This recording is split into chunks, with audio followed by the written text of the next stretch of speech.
Mic check. 1, 2. Are we recording? Hi, I'm Michelle Bernstein, an award-winning chef, restaurateur, and mom. I have a lot on my plate, including my psoriatic arthritis symptoms. That's why I was prescribed Cosentyx. It helps me move better. Cosentyx secukinumab is prescribed for people 2 years of age and older with active psoriatic arthritis. Don't use if you're allergic to Cosentyx. Before starting, get checked for tuberculosis. An increased risk of infections and lowered ability to fight them may occur, like tuberculosis or other serious bacterial, fungal, or viral infections. Some were fatal. Tell your doctor if you have an infection or symptoms like fevers, sweats, chills, muscle aches, or cough, had a vaccine or plan to, or if inflammatory bowel disease symptoms develop or worsen. Serious allergic reactions and severe eczema-like skin reactions may occur. Learn more at 1-844-COSENTYX or Cosentyx.com. Ask your rheumatologist about Cosentyx. This episode is brought to you by Progressive Insurance. Fiscally responsible, financial geniuses, monetary magicians. These are things people say about drivers who switch their car insurance to Progressive and save hundreds. Visit Progressive.com to see if you could save. Progressive Casualty Insurance Company and Affiliates. Potential savings will vary, not available in all states or situations.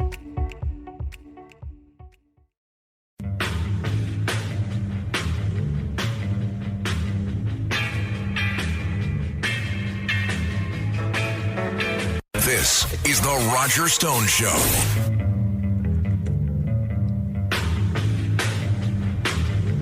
Welcome. This is The Roger Stone Show on the Red Apple Audio Network, and I'm your genial host, Roger Stone. Here on The Roger Stone Show, we talk politics, and politics. I think if you cut my wrist, I'd probably bleed politics. But I give it to you straight. Sure, I'm a partisan Republican. I have a old sentimental attachment to the party of Lincoln, the party of Eisenhower, the party of Goldwater, Reagan, Nixon, and of course Trump. But I also recognize that the real struggle today in America is between a ruling elite of globalists and neocons who really dominate the upper echelons of both parties, and the common people, the regular people, people who revere freedom, people who are patriotic, people who want to defend and preserve our Constitution exactly as it's written. I'm one of those who's opposed to a new constitutional convention. You know why? Because I know that George Soros has already got his draft standing by. The Constitution of the United States has served us well for a couple hundred years, and it continues to do so. We have a process to amend it, but it requires the approval of the states. It is a near-perfect system set up by our founding fathers. Having lived through the Kennedy assassination, which I remember all too well, and I recall watching, or I should say, looking at the New York Daily News, seeing the picture of young John Kennedy saluting his father's casket as it went by on a caisson, and crying uncontrollably with my sister. I also, of course, remember the assassination attempt on Ronald Reagan, a man who I had worked at that point in 2 campaigns to put into the White House, who I'd spent substantial amount of time with, someone I had enormous admiration for and commitment to. I remember that feeling in the pit in my stomach when they first announced that he had been shot, but it was unclear whether he had been wounded or even mortally wounded. I guess that's why the recent assassination attempt in West Palm Beach, Florida, was really, really disturbing, because in a way I think we're beginning to normalize the entire idea of assassination. Now, the truth is, virtually every modern president had an assassination attempt on him. Puerto Rican nationalists tried to kill President Harry Truman.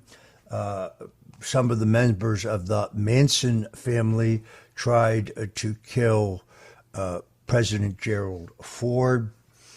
In fact, there was an assassination attempt on President Jimmy Carter.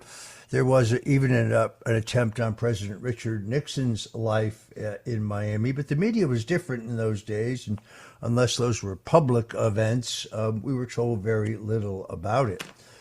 But there are a lot of troubling questions about the assassination attempt at Donald Trump's West Palm Beach Trump International Golf Course. He had, of course, several options that day. I have checked. There was no golf on his formal schedule. He could have gone to Trump Doral, Trump International Doral in Miami, which is a great golf course. He could have gone to Trump International in Jupiter, Florida, about the same distance from the Doral location, coming from Palm Beach and Mar-a-Lago, but he chose to play at West Palm Beach.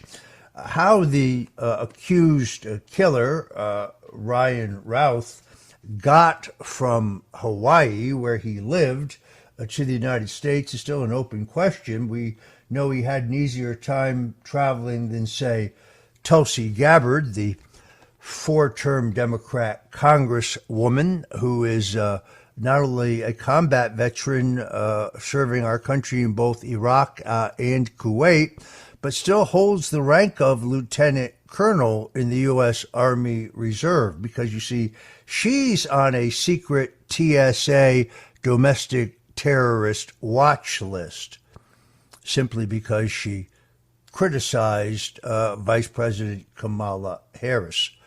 Very disturbing. You would think the House Republicans would have a hearing and dig into that. They say they're going to, but I haven't seen anything yet.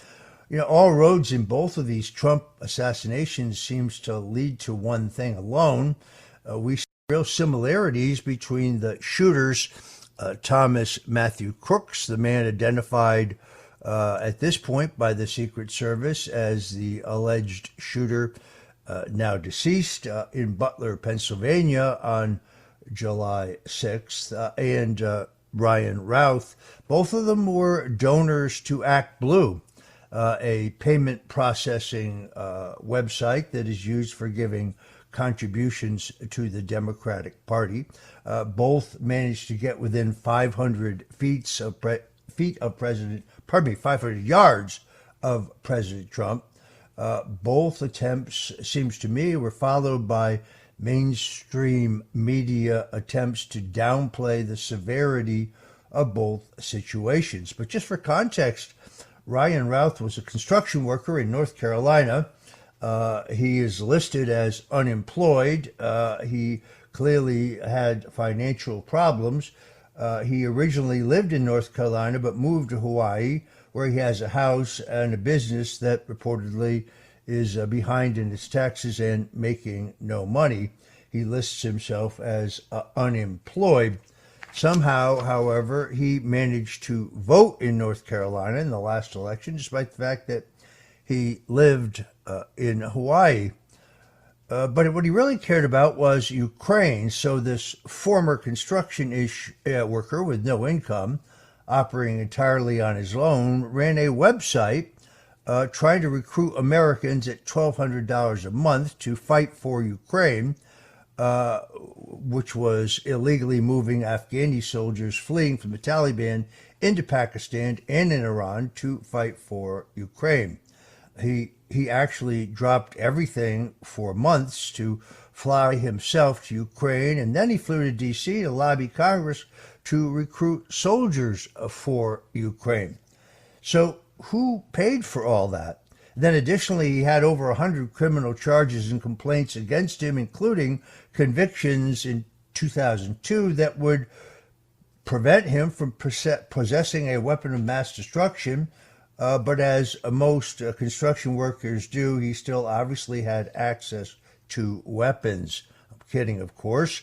It's very strange because the gun that he was found with at the West Palm Beach golf facility after fleeing the scene He never actually got off a shot. That's a misnomer. But the Secret Service, to their credit, saw him and opened fire first. He retreated, jumped in his car, drove 50 miles north on 95. And when he was finally taken into custody, he had a weapon that could certainly have killed President Trump, but the serial numbers had been filed off that weapon. How did he get the weapon? He clearly didn't bring it to on an airplane when he came to the United States, whether he flew into North Carolina and drove to Florida, driving in a car registered to his daughter, I might add. No, there are more questions than there are answers. How he knew that Donald Trump was going to go to that particular golf course, in fact, hid on the site for 12 hours before the president arrived. This is deeply unsettling. We're going to talk about it more when we come back, but I want to thank you for joining us today on the Roger Stone Show here at the Red Apple Audio Network. This is the Roger Stone Show.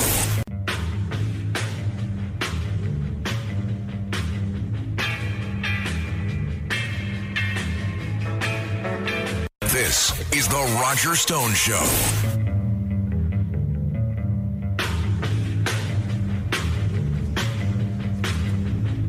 This is Roger Stone, and you're back on the Roger Stone Show here at the Red Apple Audio Network. We're talking about the now multiple assassination attempts on President Donald Trump. And while we have growing questions regarding this attack in West Palm Beach, literally impossible, of course, for the accused to have traveled to Ukraine and to Europe and be unknown to our national security apparatus. We still don't have all the answers from the July 6th attack on President Donald Trump. July 13th, I believe, in Butler, Pennsylvania, when Thomas Matthew Crooks, the man who was accused of being the assassin on that day, died. This was supposed to be examined by a U.S. Congressional House task force. But for reasons that we still don't know the answer to, the FBI took the body and cremated it in secret. Not only did law enforcement know until 13 days afterward that nobody sat his parents down and asked them why they're good at bombs or how they got the money for this, and I guess, well, they never will. The crime scene was scrubbed, very similar to what happened in 1963 in Dallas, Texas, when at the orders of Vice President Lyndon Johnson, the limousine in which John F. Kennedy was murdered was literally hosed down, again disturbing the crime scene. So right now, the question is, can we rely on the CIA, the FBI, the Secret Service to investigate themselves and determine whether there was any malfeasance, or even worse, as I proved in my 2013 book, the man who killed Kennedy, the case against LBJ, did the Secret Service indeed stand down? It's sad that anyone who threatens the established order seems to be a target. I said all the way back in 2017 in a exclusive interview in the New American Magazine that I believed that ultimately there would be an assassination attempt on Donald Trump. I guess that's because I knew him, and I knew that he was incredibly stubborn and incredibly determined, and not a man who can be bullied or who can be bought, a man who believes deeply in putting America first, who actually believe that all of our policies should be based on the simple principle that, does this serve America's values first? And once they determined that they could not, I would say, dilute his agenda or derail much of his agenda, we had no new foreign wars during Donald Trump. We had both peace and unprecedented prosperity. Well, they counted him out in an election, but now to their surprise, he came roaring back to win his party's nomination by record margins in the early primaries and caucuses, and he is therefore once again an existential threat to the established order. The best news is that Florida Governor Ron DeSantis is conducting his own state investigation into the attempted assassination of Donald Trump. As our next guest, Stephen Friend's going to point out, concurrent state and federal investigations are not at all uncommon. In fact, most of the laws that Mr. Routh at this point allegedly violated are state laws. Let's listen to Governor DeSantis here with Laura Ingraham on Fox. Now, Governor, I want to turn to another topic because we were relieved to hear that you are doing your own independent investigation in Florida concerning the second assassination attempt on President Trump. My question to you tonight is, are the feds being cooperative with your investigation? Are you concerned that you're not getting the information you need? The answer is no, they're not being cooperative. Yes, I am concerned. I mean, for example, we were rebuffed, our investigators were rebuffed just going to the fence line outside of Trump International Golf Club in West Palm Beach. And so I think they've taken the position, they don't want the state of Florida to be involved in this. But here's the thing. There were multiple violations of Florida law across multiple jurisdictions. We think at least 3 judicial circuits, this guy, Ryan Routh, committed potential violations of Florida law.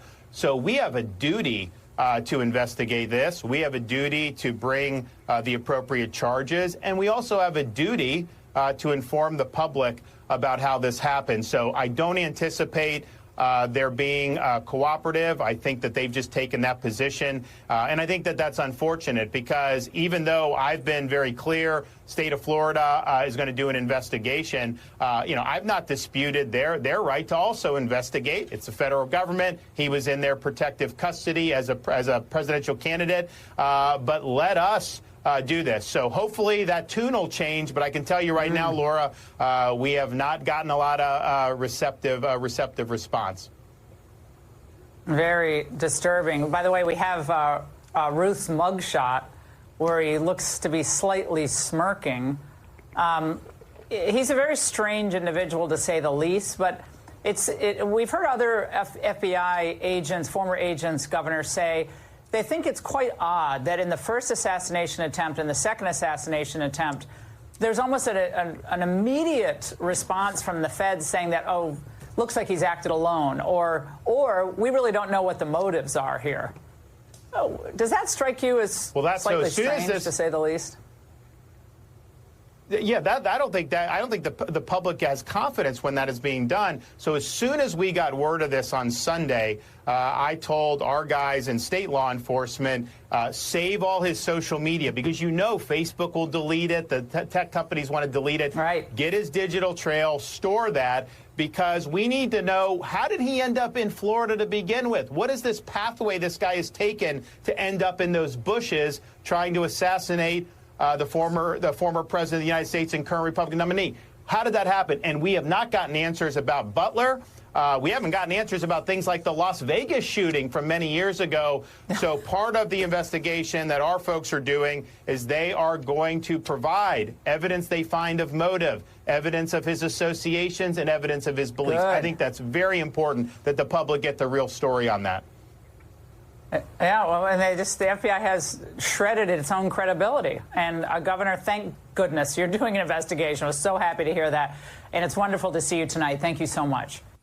All right, folks, coming up next, former FBI agent Steve Friend to help us break this all down. We'll be right back.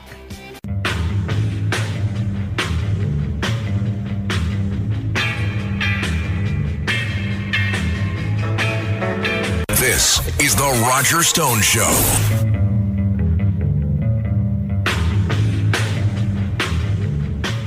This is Roger Stone, and we're back on The Roger Stone Show. My guest now is Steve Friend, who has a long career in law enforcement, beginning in Georgia as a patrolman and narcotics agent, but rising to be an FBI agent in 2014. Steve Friend has investigated violent crimes, has also investigated human trafficking, child exploitation, as well as domestic terrorism.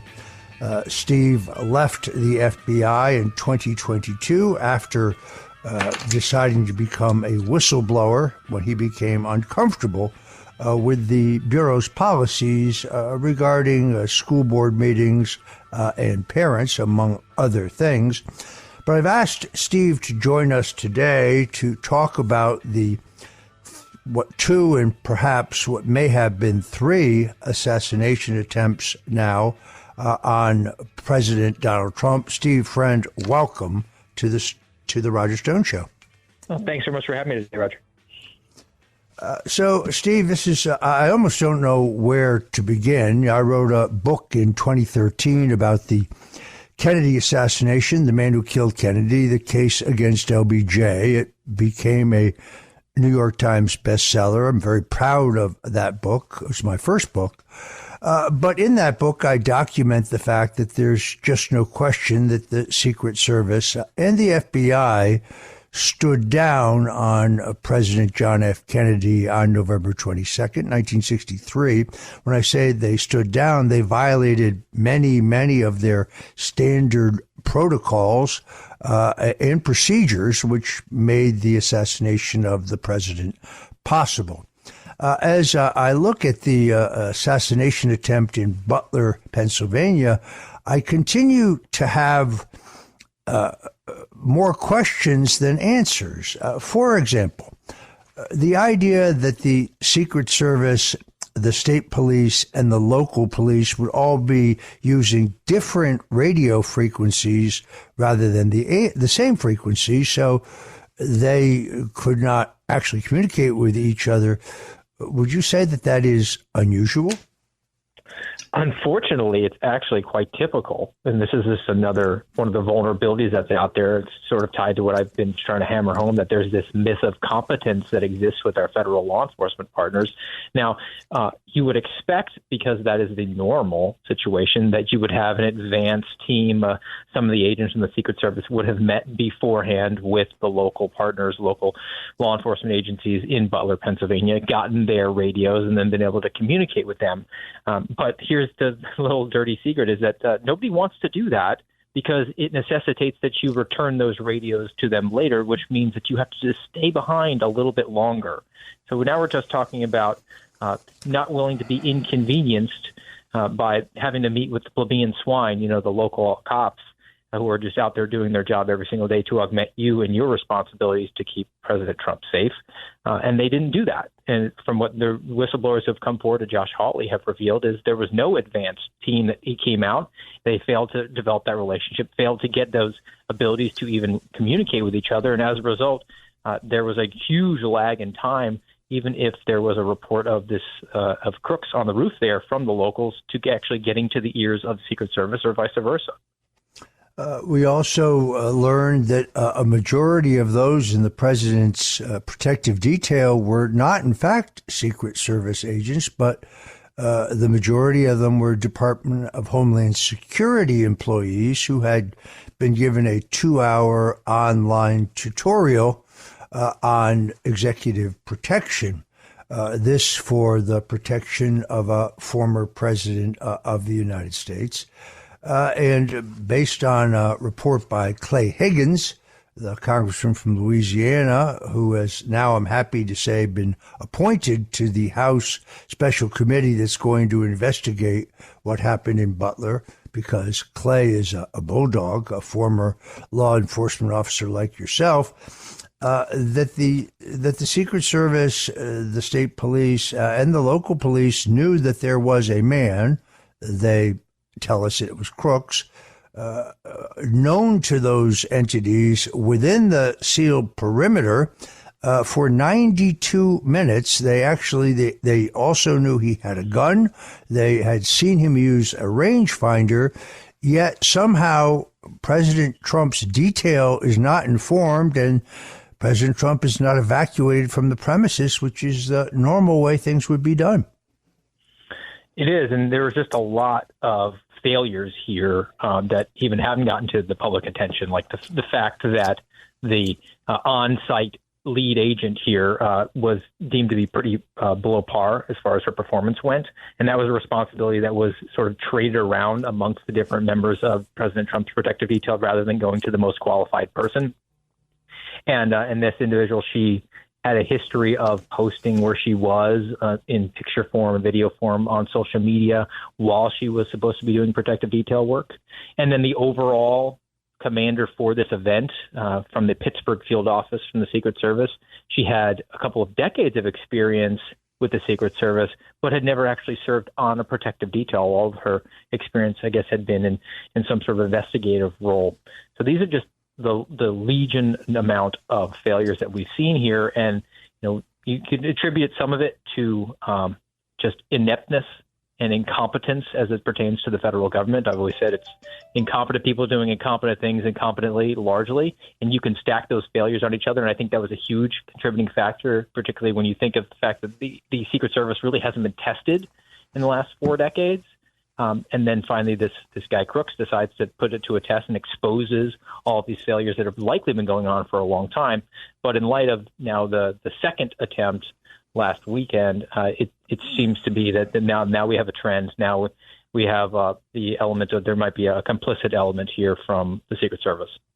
Let's move on to the more recent attempt in the West Palm Beach golf course, Trump International, by the way, one of the nicest courses, greatest courses in the country.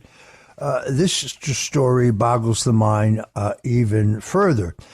We're told that Ryan Routh, who is the suspect, who is unemployed, but who manages to post websites recruiting mercenary soldiers to fight in Ukraine, visits Ukraine on multiple occasions.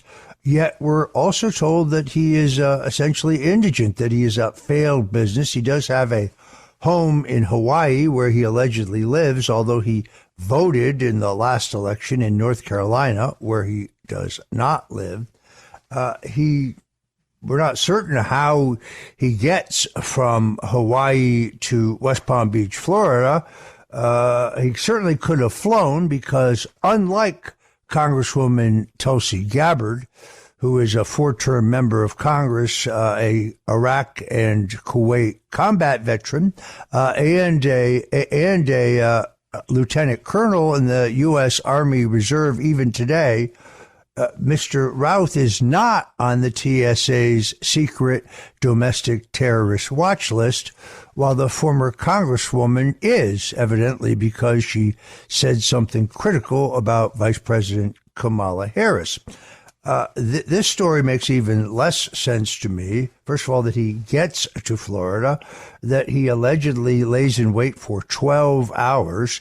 Now, President Trump could have, that he would play golf on a beautiful Sunday afternoon after 3 days of hard campaigning on the road. That's not surprising, but he could have gone to the Trump International in Doral, Florida. He could have gone to the Trump International in Jupiter, Florida, both of them easy drive from Palm Beach. And he does like to play different courses, but in this case, he chose to play it at his West Palm Beach course. The Routh's car is reportedly parked in the same place for several hours, maybe as many as 12, yet nobody finds that suspicious. And we learned that there was no drone surveillance of the overall golf course prior to what could have been a horrific attack. Now, it is incorrect that Routh got off any shots, but that's because a vigilant Secret Service agent saw him first, or more precisely saw the barrel of a gun sticking out from some shrubbery, and chose and opened fire. Routh runs to the car, gets in the car, actually escapes the location, drives 50 miles north on 95, but only because a civilian a civilian has taken a picture of the license plate because evidently she found the car being parked there suspicious and is finally detained. With about 2 minutes before we have to go to break, now Governor Ron DeSantis has announced that the state will conduct its own independent investigation. You told me last week this is not uncommon since most of the laws that Mr. Routh has at this point allegedly broken are state laws. But Governor DeSantis told us late last week, I think it was with Laura Ingraham on Fox, that he's getting no cooperation from the FBI. So when we come back, I want to ask Steve Friend, a former FBI agent who served his country with distinction, whether that's common, whether that's the way it usually works. I'm Roger Stone. This is The Roger Stone Show, and we'll be right back. This is The Roger Stone Show.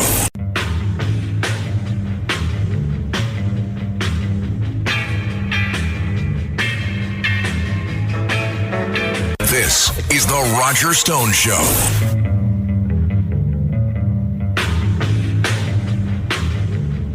This is Roger Stone, and you're back on The Roger Stone Show. We're joined by Steve Friend, who is a former FBI agent. He has, by the way, the author of a great book, True Blue, My Journey from Beat Cop to Suspended FBI Whistleblower. He's also the co-host of The Morning Post, a weekday morning show that's on at every 8 a.m. on X, formerly known as Twitter. You can get Steve's great book, which he was kind enough to sign a copy of for me. I actually read it. It's a terrific book. You can get that book on Amazon or wherever good books are sold. Again, the title of that book, True Blue, My Journey from Beat Cop to Suspended FBI Whistleblower. We're talking about the attempted assassinations of President Donald Trump, which unfortunately seems to me to be becoming normalized in our society. Steve, I want to ask you about what happened in Tucson, Arizona, also last week, where the president came on stage for one of his rallies. Once again, as usual, a massive, massive crowd. And it appears that everyone directly behind him, because if you've seen it on TV, he always has people behind him at the podium. Every one of them subsequently got ill, problems with their eyes, and many of them had to be hospitalized. We still don't have a report, by the way, on the condition of those people, but I'm wondering here, and I know that you haven't had a chance to investigate personally, but so I'm going to rely on your experience. Some law enforcement officials I know have come forward and made a very comprehensive case that they believe that these people could have been the target of some kind of a laser that works on light principles, but a laser that can indeed leave you blind. Others have suggested that this was some kind of chemical attack. Your thoughts on what happened in Tucson? Yeah, without putting my hands on the actual investigation there, it sounded to me from the initial reporting that it was more likely to be a chemical irritant. I've been exposed to the pepper spray that you see with law enforcement numerous times, and one of the lessons you learn when they're doing that sort of training is that once that stuff gets into the air, it can just sort of spread around, and that could just all be from one particular spray of it. But the fact that those people were in close proximity to each other and they had those sorts of symptoms, to me, it just sounded a lot like maybe it was an OC exposure. It could have been a nasty prank someone played, or it could be a little bit more nefarious. And that is some nasty stuff. It's not pleasant. I've had to get exposed to it half dozen times before, and even on duty and having to use it against subjects who I was trying to gain control over. Medics have to come out and look over you. So it's definitely a gnarly material. And that was, to me, what initially struck me as most likely what it was if it was anything like that. Yeah, I'm told from a very good source that the Secret Service, which of course puts everybody through a mag machine, those are the machines that determine whether someone entering the sealed perimeter of the rally has a gun or some other weapon on them, is now going to be also using biochemical weapon detectors, which I think is a very good idea. We got a few minutes here. I want to talk about your own situation, Steve, because you could have kept your mouth shut, kind of been a go along to get along FBI agent, but as a matter of conscience, you decided to come forward and to, in essence, say that you were going to take a break and go to the Congress as a whistleblower. We got a few minutes here, about 3 minutes. How is that going for you and your family? Thank you for allowing me to highlight that. I just passed the 2-year mark last week of being indefinitely suspended forever without pay from the FBI, and then that was really sort of the beginning of a bunch of usurpations that my family suffered. Just from a personal standpoint, being unpaid, indefinitely suspended, the FBI precludes you from getting outside employment, so you're just unable to even pay your bills. I had multiple investigations begun. My colleagues were asked questions about my politics and my approach to coronavirus, and then it was basically set up to get a Mike Flynn trap in interior interviews that I had to do, where they would try to encourage me to lie so they could charge me with a crime. Still have failed to furnish me my training documents and proof that I actually am a certified law enforcement officer. So I can't pursue a career in that ground. And I sit here today, seemingly unemployed and unemployable. 2 years hence, I had the opportunity to bring information to Congress. Unfortunately, though, after the transcribed interview that I did and then testifying in May of 2023, haven't seen a whole lot of even progress on that frontier. So it's a little disappointing, or greatly disappointing, I think is probably more appropriate, that we haven't made the sacrifice that we did, for the good of the country. And we personally suffered and really haven't seen the outcomes that we were hoping for. But hope springs eternal, and sort of recognizing that this is an Isaiah 6:8 type of moment. Whom shall I send? Here I am. Doesn't mean that I'm anxious to take it, but recognize the hill to die on is there, and this is the hill. So I'm going to continue pushing forward on this as much as I can and make myself the best resource to anyone who has a microphone like yours, Roger, to get this information out to anybody who's willing to hear it. Well, I can only remember something my own parish priest said to me when I was being pressured by the federal prosecutors under Robert Mueller to lie about President Donald Trump and testify against him. He said, you can never go wrong by doing what's right.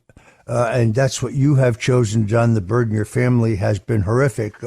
Steve, is there a give, send, go where people can go to help your family? Is that allowed? No gifts and go for me at the time. We had one set up after testifying, but right now the best place people can reach out to me to support is going to be social media. My X handle is at Real Steve Friend, and then as always, the book is available on Amazon. True Blue: My Journey from Beat Cop to Suspended FBI Whistleblower. That's available out there, and they'll be appreciating anyone who wants to get a copy. I highly recommend the book, and I want to thank my good friend Steve Friend, a former FBI agent, but above all, principled patriot and family man. God bless you, Steve, and God bless your family for the difficult times you are going through, and all of our audience out there. We will pray for you as well. Thank you for joining us on The Roger Stone Show. Now, it's time for Protecting Your Investments, sponsored by Colonial Metals Group. Here's Roger Stone. With America moving towards a digital currency system where you wouldn't even be able to control your own money, and of course, runaway spending destroying the buying power of the dollar, well, I think now is the time to protect your retirement, protect your nest egg, protect your portfolio, including your IRA, by diversifying your holdings to include precious metals like gold and silver. Colonial Metals Group is the group I trust the most. You can call 800-847-6589, and they'll give you an absolutely free analysis of your situation and your options. Or go to the colonialmetalsgroup.com, colonialmetalsgroup.com/stone. But act today. The lights are on, but you're not home.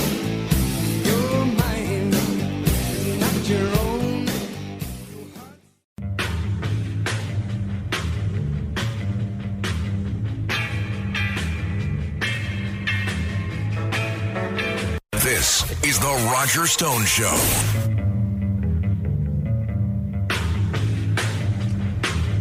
We're back.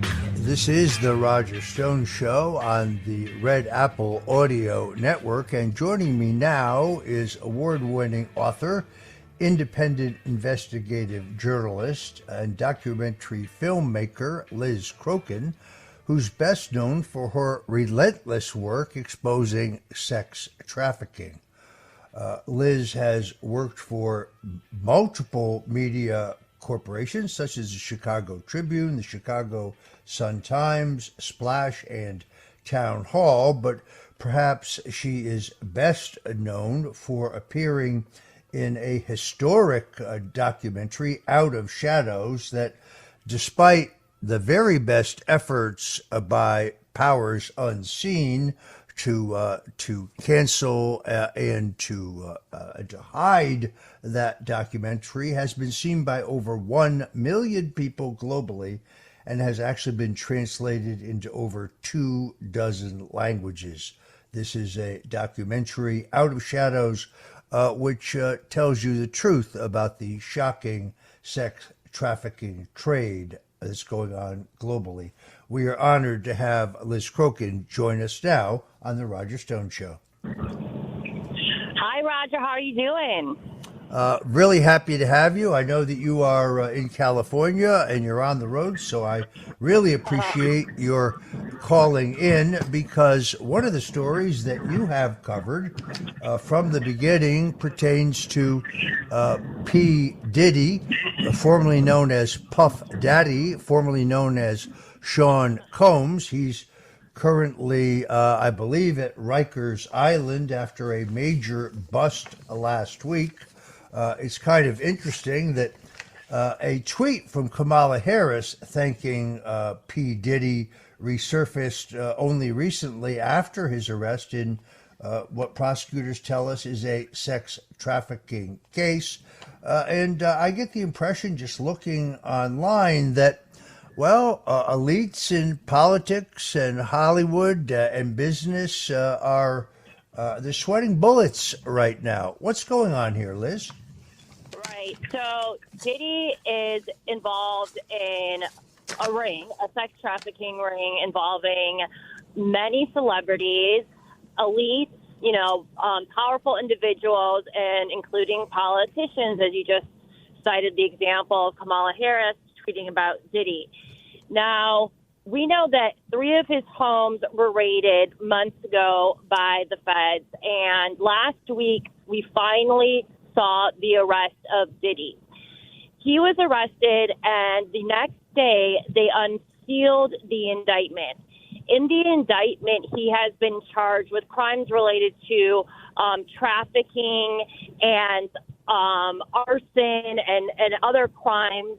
But what was really interesting is that the attorney from the Southern District of New York, who gave a press conference last Monday explaining the charges against Diddy, he said 2 things that really stuck out to me that I think were really important.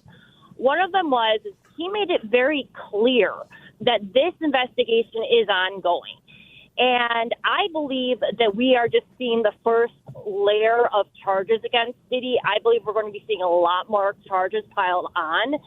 In addition to that, he also made it very clear that they were investigating not just Diddy, but they were also investigating Diddy and his employees and his associates. He strongly implied that other people in his ring are going to go down.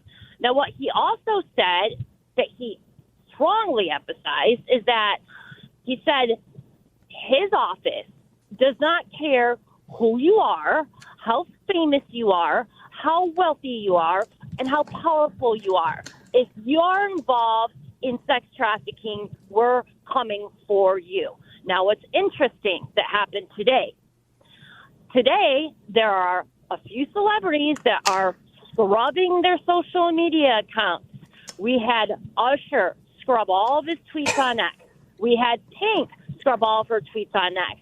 And then the latest, as of about 30 minutes ago, is Megan Fox has now is scrubbing all of her tweets on X. And in addition to that, she has scrubbed all of her posts on Instagram. Now, we know that these celebrities are tied to Diddy, and specifically Usher is tied to Diddy. Now, one of Diddy's former bodyguards went on the record and flat out said that Diddy sexually groomed Usher when he was a child. Now, Justin Bieber evidently figures prominently into this story as well, no? Right. So something that's very disturbing that has been a pattern with Diddy is that he has taken in so many children that were not his own children. He has been given legal guardianship for many children, including celebrity children. And he also has taken a lot of these young children under his care, and he's brought them to camps and whatnot. Now, when Justin Bieber was a child, he was placed in Diddy's care for some periods of time. And his mom later came out and said that Diddy did horrible things to Bieber. She said that he was abusive to him. And she said that Diddy exposed him to very inappropriate behavior and drugs and alcohol and all kinds of things that no child should be exposed to. Now, there's a lot of people that believe that there's a chance that Diddy may have sexually abused Justin Bieber. And if you look at some of Justin Bieber's music and social media posts that he's made, he has, let's just say, strongly implied that he was a victim of abuse at the hands of potentially other powerful people in Hollywood, which you and I know is unfortunately more common than not in Hollywood. Most of these child actors, musician stars, have been sexually abused by other celebrities, producers, directors, you name it. We see it all over the place at places like Nickelodeon, Disney. It happens all the time. What are the chances, in your opinion, Liz, that this unfortunately ends up very much like the Jeffrey Epstein scandal, in which we know pretty definitively, I was the first author in the country to write about this. Nick Bryant did a brilliant series freelance for Gawker magazine. I attributed all my work that I used in my book, The Clintons' War on Women, in 2015.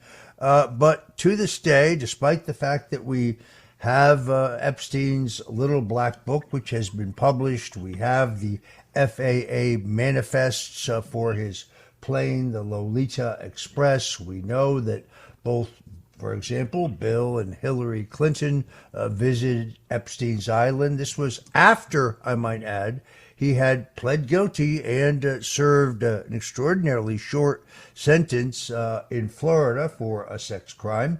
But to this day, we still have no idea who among the elites he was supplying underage children to for sexual purposes. What are the chances of another Epstein-type cover-up here? Right, and, there's a lot of people that are really concerned that, this is going to be another kind of one and done, because with Epstein, we saw him go down, and then we also saw Ghislaine Maxwell go down, and that was it. Like, to this day, we still don't know for sure who the clients and co-conspirators are of that ring. The reason why I believe this is different and this will not happen again is because this investigation, from what I'm hearing from my sources, has been going on for a very long time. And there's been a lot of victims that have been giving testimony to investigators for a very long time. In addition to that, there's been many of these victims that have filed civil suits that don't just cite the allegations that they're making against Diddy and others in his ring. Some of these lawsuits provided a ton of evidence proving those claims. So I do believe that these worms are coming out of the can and they cannot be put back in. I do believe that there are good law enforcement that are working to take down these individuals. And here's the other good news, is that I do believe this case will lead to Epstein, because a lot of the people involved in Diddy's ring who are engaged in, rape, torture, and trafficking of minors, children, and sex slaves and whatnot, a lot of the people in Diddy's ring were also in Jeffrey Epstein's ring. They're linked together. Diddy was friends with one of the alleged sex traffickers that worked for Jeffrey Epstein, whose name is Rachel Chandler. So I do believe the Diddy case is the one domino that's going to bring down the whole house of cards. I don't think that this story is going away. I do think that these people will be held accountable, and I do believe that law enforcement will be forced to hold Diddy and his entire ring accountable, because there's just too many victims, there's too much information coming out, and there's too much exposure happening. Folks, if you're just tuning in, we're talking to Liz Crokin, who is a investigative journalist and documentary filmmaker, and we're talking about the P. Diddy case, and we'll be right back with more of Liz Crokin. This is the Roger Stone Show.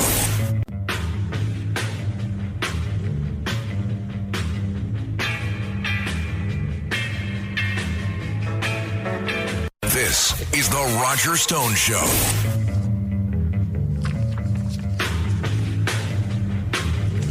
Welcome back.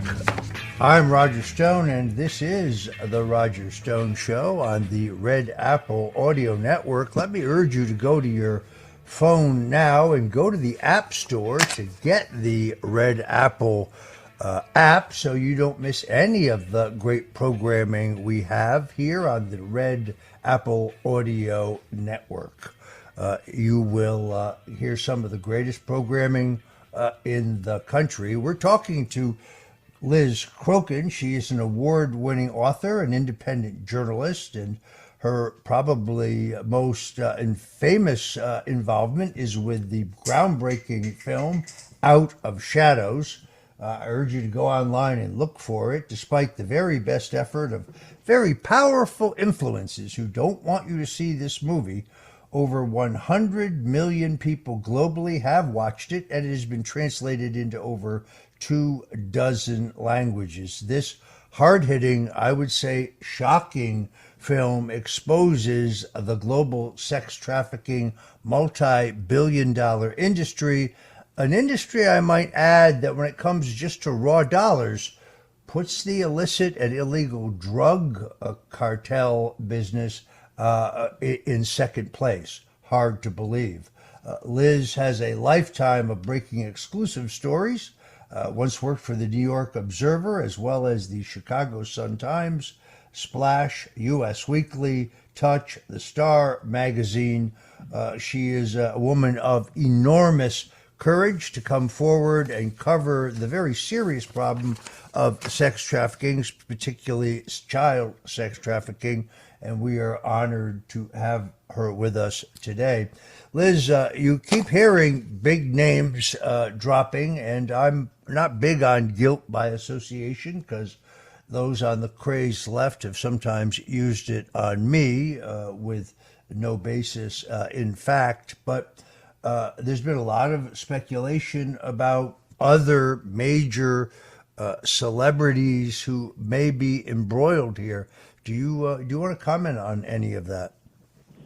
Yeah, well, Diddy has been engaged in, illicit and criminal activities going back decades. And so, going back to the 1998 New York City club shooting, that is back when he was dating Jennifer Lopez, right? And there was a woman that got shot in the face who has gone on the record repeatedly saying that it was not Diddy who shot me in the face, but there was another man, an innocent man, by the way, who was thrown in prison for many years and took the fall for Diddy back then. Now, there's been reports for a very long time that it was J-Lo that worked as Diddy's drug mule specifically that night and trafficked the drug into the nightclub. So obviously, like, J-Lo is associated with Diddy. She's been accused of being his drug mule that night. She allegedly helped cover up for Diddy back then on that shooting. And an innocent man went to prison for his crime and took the fall for him. So, he's been engaged in criminal activity for a very long time. He runs around with a lot of famous people and other famous rappers, for example, Jay-Z, who also have been accused of all very horrific crimes and, sex with minors and trafficking and things like that.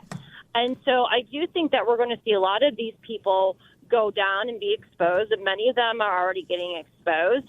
But I do think it's important to point out that there are a lot of celebrities I do believe were victims. We know that that Cassie, who sued Diddy, this would be Diddy's ex-girlfriend, she was victimized and brutalized and abused by Diddy. We've all seen the video for her at the hotel and Diddy running around in a robe like an idiot and, chasing her down the hallway and beating her and throwing a vase at her. Like I said earlier, there's a lot of people that believe that Justin Bieber and other child actors and or musicians were abused by Diddy. There's also speculation that his ex-wife, Kim Porter, did not die a natural death. She allegedly died of pneumonia, but there's a book coming out claiming that she actually was able to seize evidence proving that Diddy and or his associates were raping children, and there was videotapes to prove this.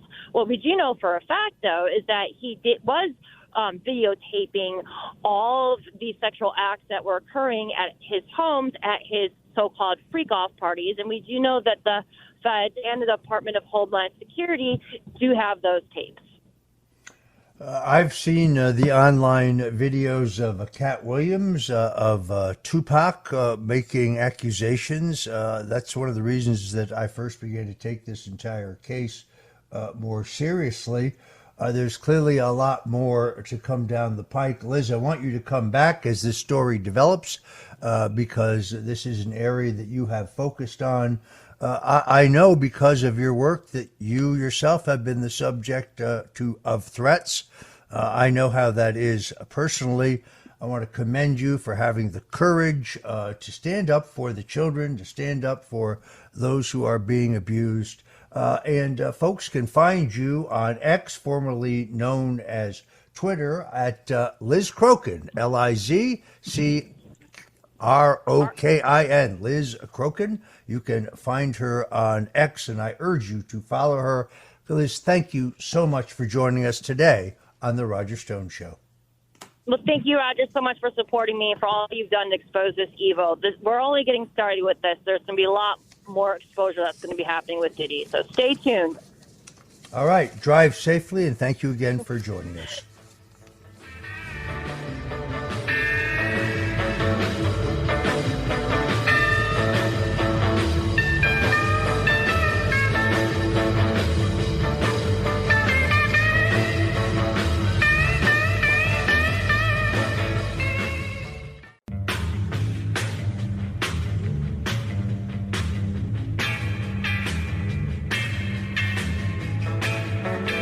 This is The Roger Stone Show.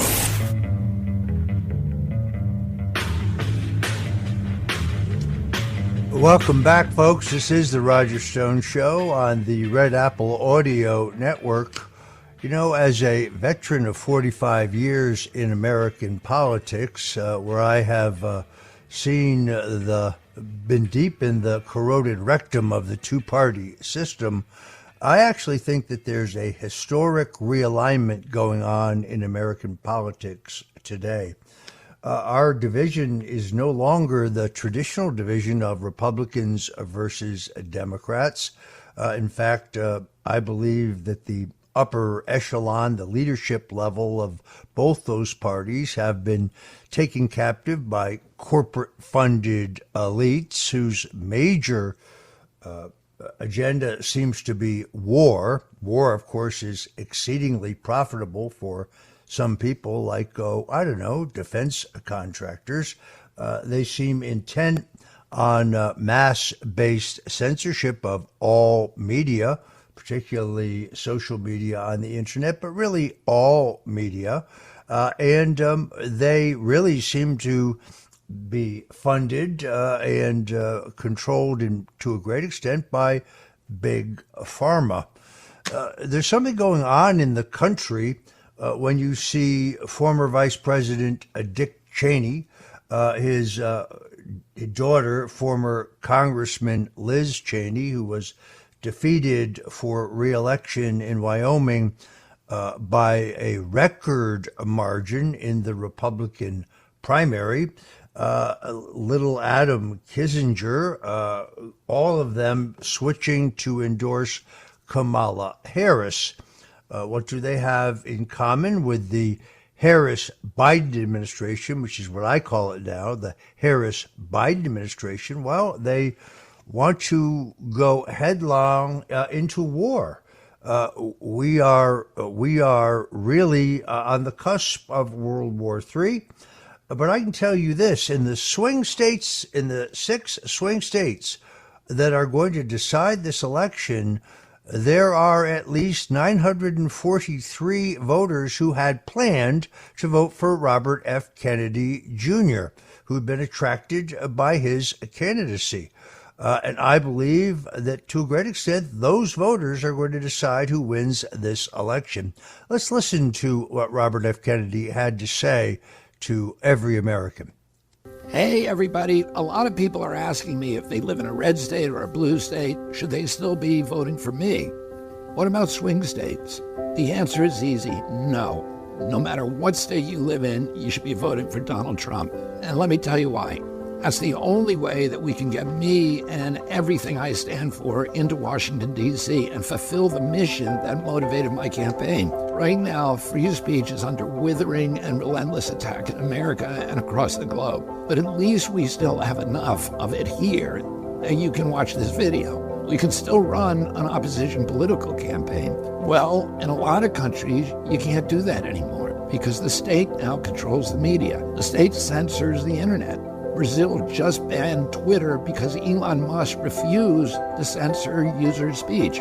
Kamala Harris says that Musk better behave himself or he will, quote, lose his privileges and it should be taken down. They are directly speaking to millions and millions of people without any level of oversight or regulation. And that has to stop. She thinks, and the Democratic establishment thinks, that free speech is a privilege. Well, you know and I know that it's a right. And if Kamala Harris is elected, the powers behind her will quash that right. They're already halfway there. It will be too late by 2028. Once we're in the grips of totalitarianism, we're not going to be able to vote our way out of it. This is our last chance to stop them. After long conversations with President Trump and his team and his family, I know that he is fully convinced of this priority. He sees the censorship machine for what it is. Remember, he was kicked off Twitter back in 2021, and he has experienced directly how government agencies are being weaponized to destroy the government's political opponents. He's going to be relying on me to help clean up that corruption, and that's why I'm relying on my supporters like you to help him return to the White House. As you know, this could be a very close election. A disputed election result would be a disaster for our divided nation. President Trump needs to win in a landslide, both in the Electoral College and in the popular vote. He can't do that unless my supporters join him. So look at the big picture. We have to unify. We have to overthrow the entrenched elites who are now ruining our country. So let's get Donald Trump elected on November 5th so that we can restore our Constitution, so that we can revive the middle class, so that we can rescue our democracy, end censorship and surveillance, unravel the war machine, protect children's health, and make America healthy again.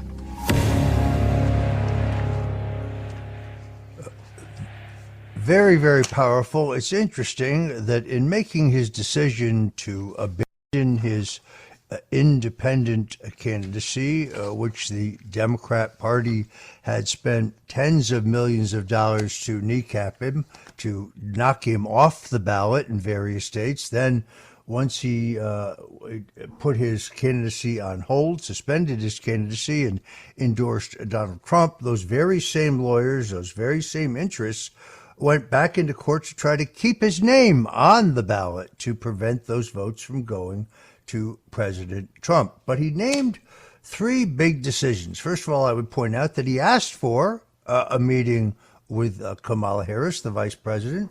She refused to meet with him. Robert Kennedy's been a friend of Joe Biden for well over 30 years, but it doesn't appear Joe Biden's making any more decisions. And after, I think, a lot of soul searching and putting aside his own ego, putting aside his own ambitions, where his agenda, his commitment to important issues is more important than his own political prospects, he made what I think was an extraordinarily courageous decision, but he named 3 issues on which he made this decision. One is the fact that the country is careening towards World War III. We see that in where our Secretary of State has informed the leadership of NATO that they can use U.S.-supplied long-range missiles to hit targets deep inside of Russia. Putin, of whom I am no admirer, my Hungarian relatives having been mowed down by Russian tanks in Budapest in 1956, has made it very clear that that is a line in the sand.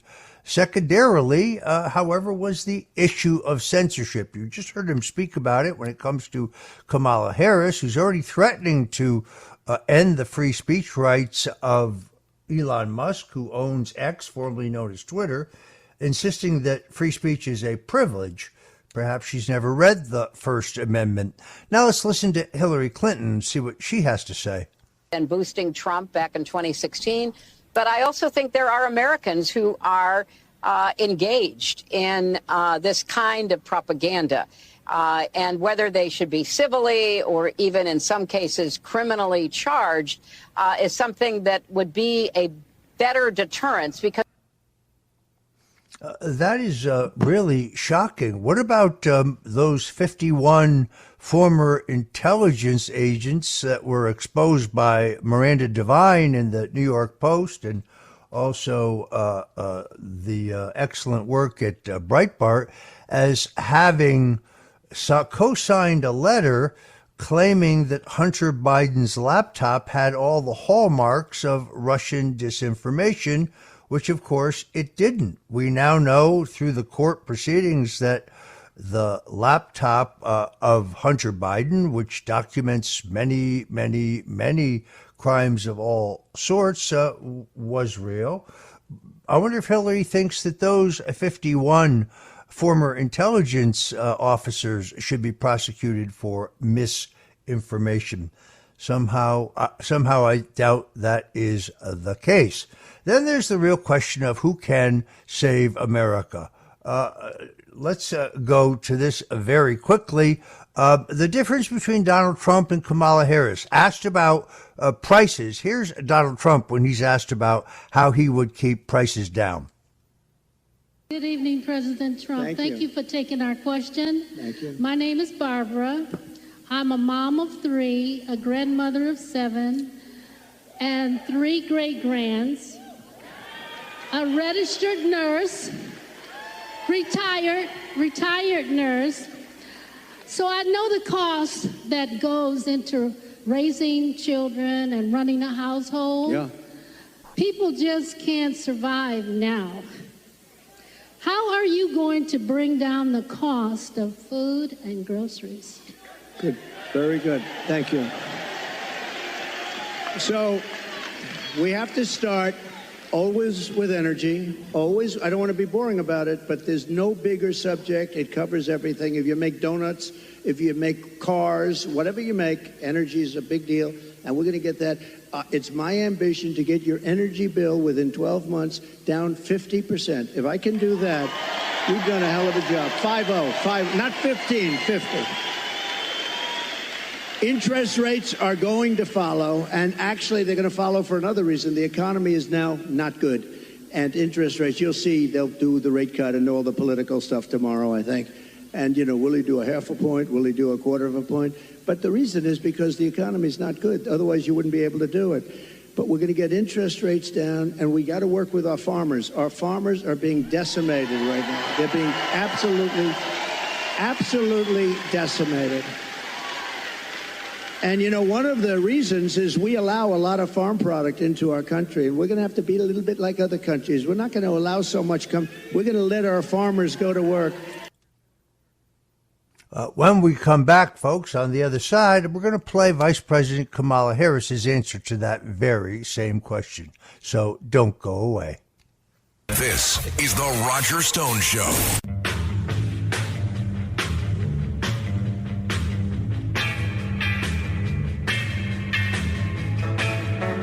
This is the Roger Stone Show.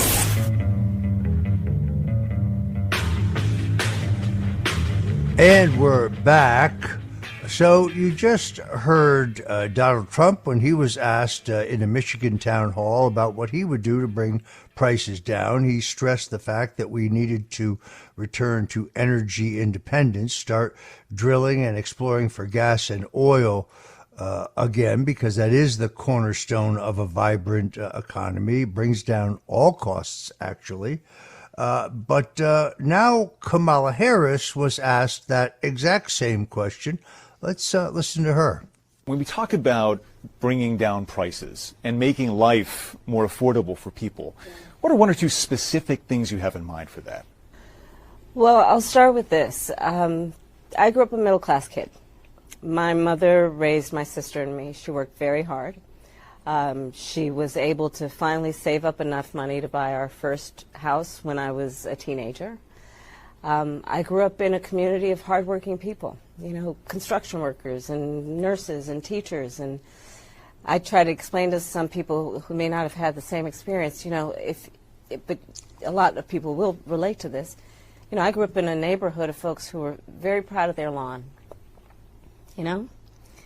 and I was raised to believe and to know that all people deserve dignity. And that we as Americans have a beautiful character.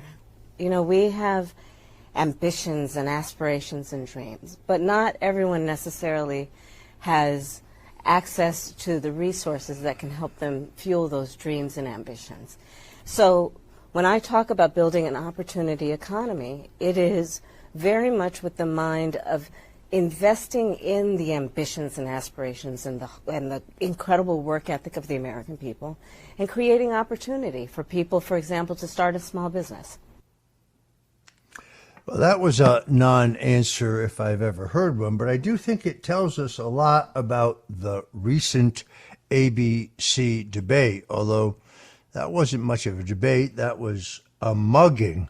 As my good friend Robert Davi, the award-winning actor, singer, producer, and a Trump supporter, pointed out that her performance there seemed to be entirely memorized, which is a skill in itself.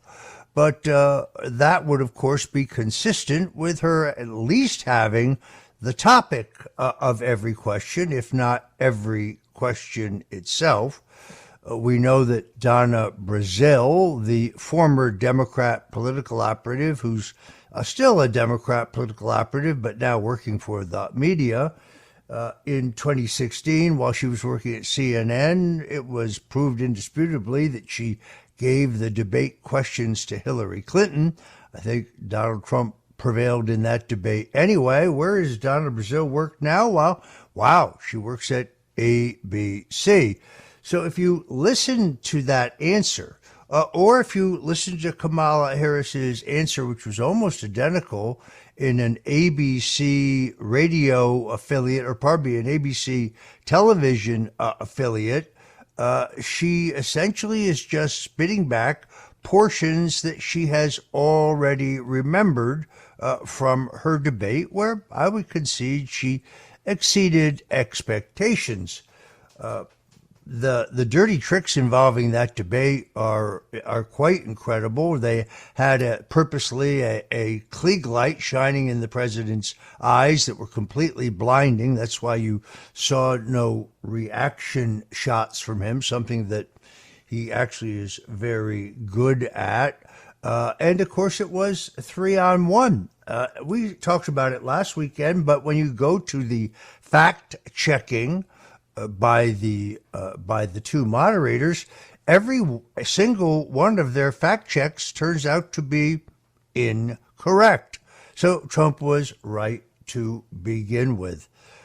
The Kamala Harris campaign continues to be a confection, in my opinion. You continue to see crowds where people are bussed in from other states. I saw an Ipsos poll in Pennsylvania last weekend showed that Kamala Harris was leading in Pennsylvania by 5. The problem is when you looked at the question on the poll asking people how they had voted 4 years ago, the poll showed that Joe Biden won by almost 8%. The problem is that Joe Biden only carried Pennsylvania by 1.2%, which is a dead giveaway that the poll oversampled Democrats in the drawing of their sample.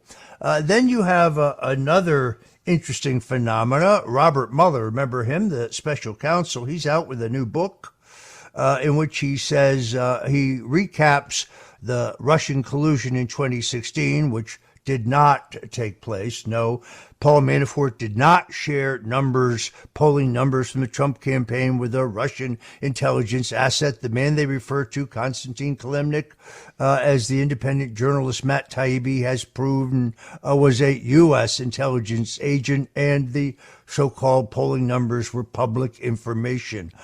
No, I did not traffic in WikiLeaks stolen material through some cutout named Guccifer 2.0. The government never produced any evidence of that either. I'm not sure who wrote Mr. Mueller's book. Last time I saw him, he did not appear to be in good health. He's welcome to come on the show and talk about his 2016 investigation as well as his new book. I'll give him an open invitation. But this is the recycling of the same tactic. Oh, there's going to be Russian interference in the election. You don't see much discussion, by the way, of Chinese interference in our election, which I actually think does, in fact, exist. We're going to have some guests, I think, next week, actually, to try to document that case. So we are laying the groundwork for the same Democrat media cabal claim, just in case, as I believe, Donald Trump is about to win this election. The energy, the intensity in Trump's support only grows. He is, I still believe, taking his life in his hands to do these rallies. But I'm not surprised. He's a man of enormous courage. And he recognized in the 2020 campaign, when the COVID-19 pandemic prevented him from his signature campaign style of these massive rallies, well, he began to lose votes and lose steam. As soon as the shutdowns were over and he could return to the stump, in every one of the swing states, he began to gain. Now, with the added constituency of Robert F. Kennedy Jr. and the strong support of Tulsi Gabbard, I think victory is within his grasp. Thanks for joining us today on The Roger Stone Show, and God bless you and Godspeed.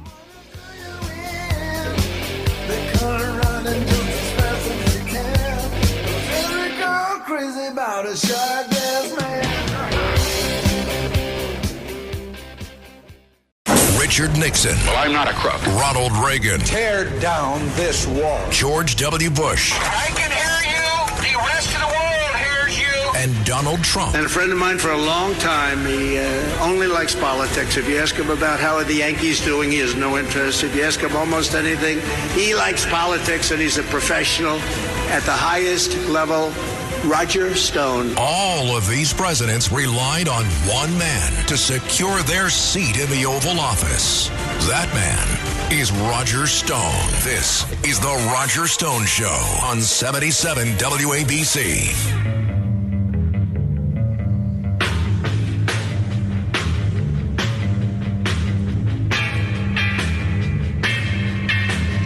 Welcome. I'm Roger Stone, and this is The Roger Stone Show, right here at 77 WABC, the most influential, powerful, and dynamic AM radio station in the United States of America. Every Sunday from 5 to 6, we're here to talk politics, news, history, food, and to take your calls, which we're going to be doing just a little bit later. That number, 800-848-9222, 800-848-9222. We'd be happy to take your calls in a segment we call the Stone Zone on the Phone. Is a couple of important developments. The owner of Red Apple and WABC AM, John Catsimatidis, is spearheading a very important campaign to save AM radio. You see, some of the major car manufacturers are planning to phase out AM radio from their generation of electric vehicles.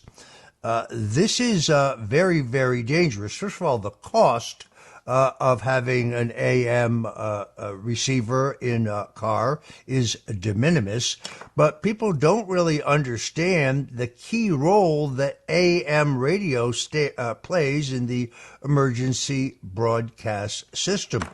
Thinking back to the important role of AM radio during the 9/11 attacks and also past blackouts, it was during those times when landlines and later cell phones were unreliable that New Yorkers could rely on AM radio. There's also, I think, a greater diversity of opinion on AM radio.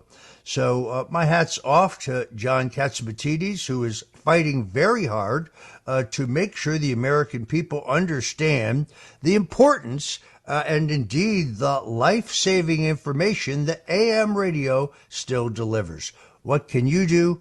Contact your congressman or congresswoman and tell them today that we need AM radio. It is an important question of national security. Also want to mention that there's a new book out by Miranda Devine of the New York Post. That book entitled,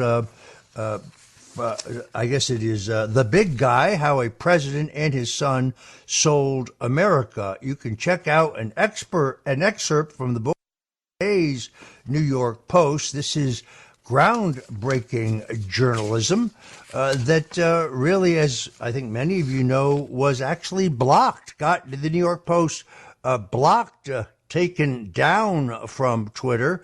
17% of Americans told us in more than one poll, had they known about Hunter Biden's laptop, they would have voted differently in the last presidential election. You're going to want to look for that book, The Big Guy by Miranda Devine. She's promised to come on with us perhaps as soon as next week to talk about that dynamic book.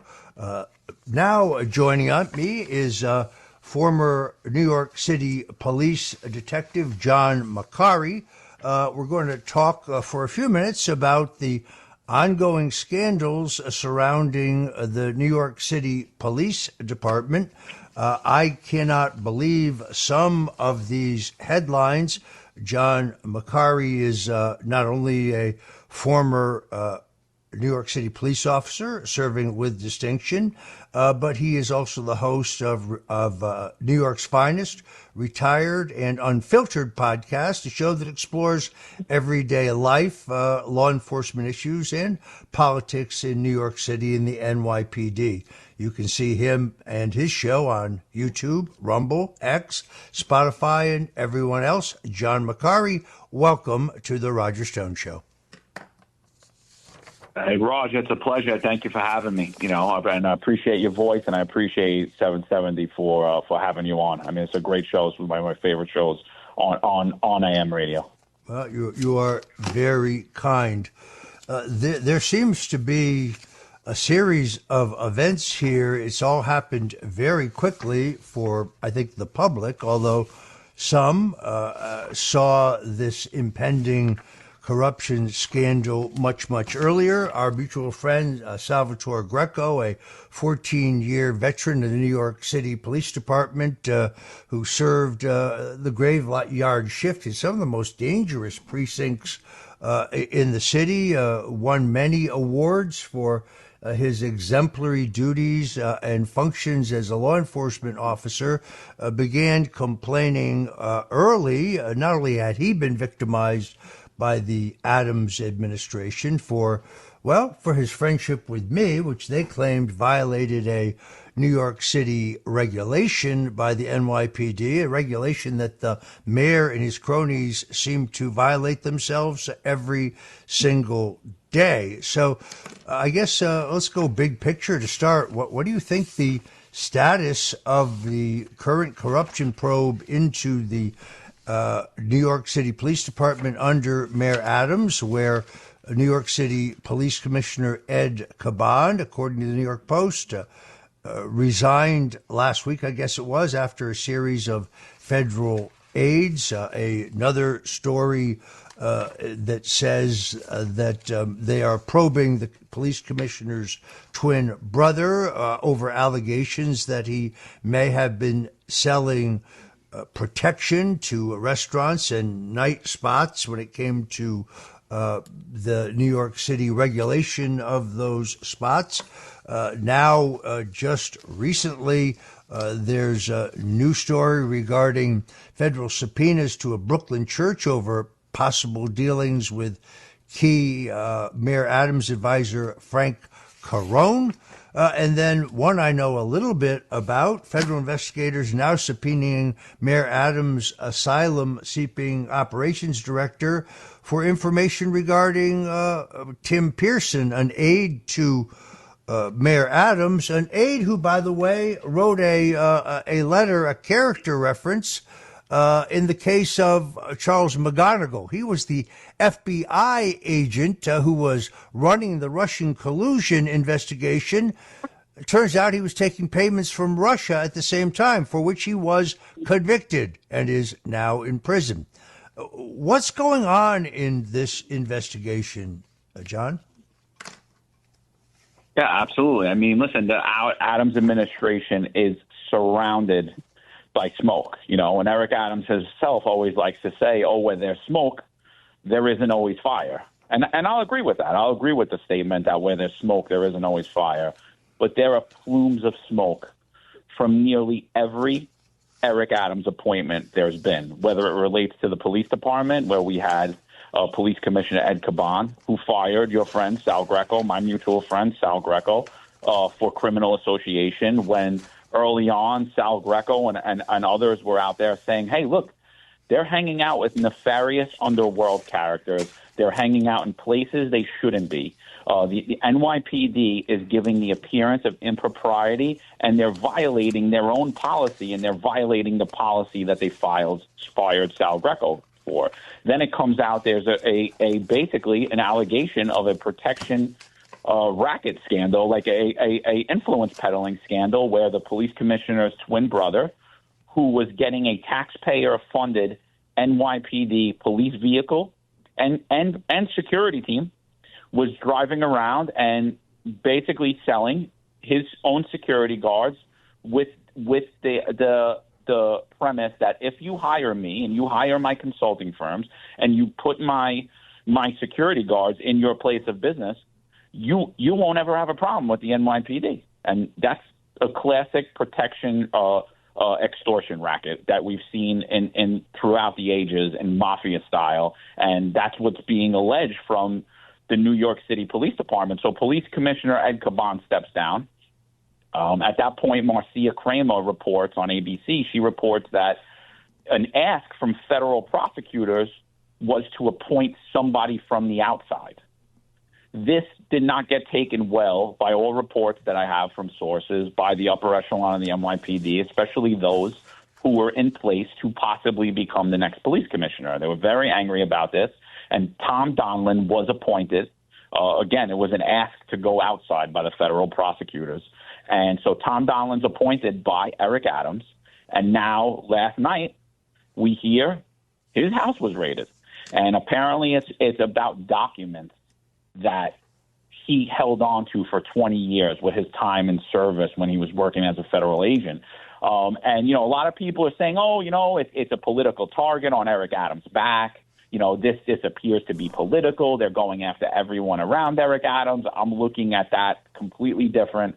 I'm saying this appears to be someone who the police commissioner worked with at a time that had information on him, that was not happy with his appointment to police commissioner, that knew he had some documents. Obviously, it had to have some legs for the feds to go to his residences, not just one residence, but numerous residences, and basically raid his homes. Another seated police commissioner, and like I said, the Eric Adams administration. I mean, he's in line at this point to beat Jimmy Walker, who actually stepped down, the night mayor, or the nightclub mayor, as he liked to call himself.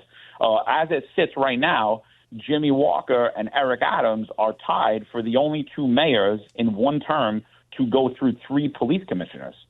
So, I mean, everything that we're seeing and hearing around the Adams administration and his appointments, the NYPD appeared to have been getting some type of direction when Tom Donilon stepped in. But again, we have a lot of people in place that remain, that were working and have accusations, the same accusations that the police commissioner stepped down for, the former police commissioner, Ed Caban, stepped down for.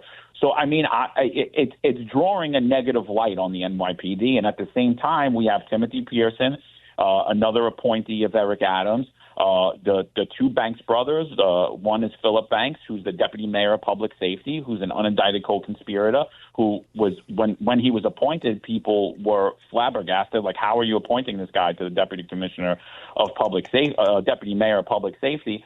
He appoints him, as well as he appoints his brother to school chancellor. And what the allegations that are coming out there now, investigations are around selling contracts. And these are serious allegations. These are very serious allegations. This goes beyond lawfare. There, like I said, he likes to sit there and say, where there's smoke, there's not always fire. But there are plumes of smoke around this man. This administration right now is really destroying New York City. And I call it, it's just another day. Every day we're waking up to something new. And every day it's as New York City burns. I mean, that's how I'm seeing this. I mean, if I wrote this in a book, they would probably file this in the fiction section at this point. It's honestly, New York City appears to be rudderless, as well as the NYPD at this point under Eric Adams.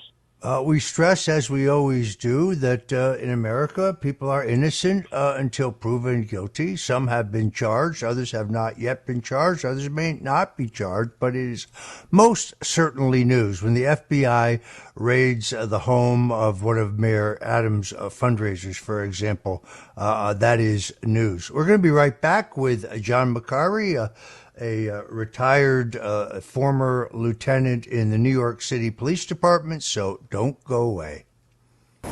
It's the Roger Stone Show on 77 WABC. It's the Roger Stone Show on 77 WABC.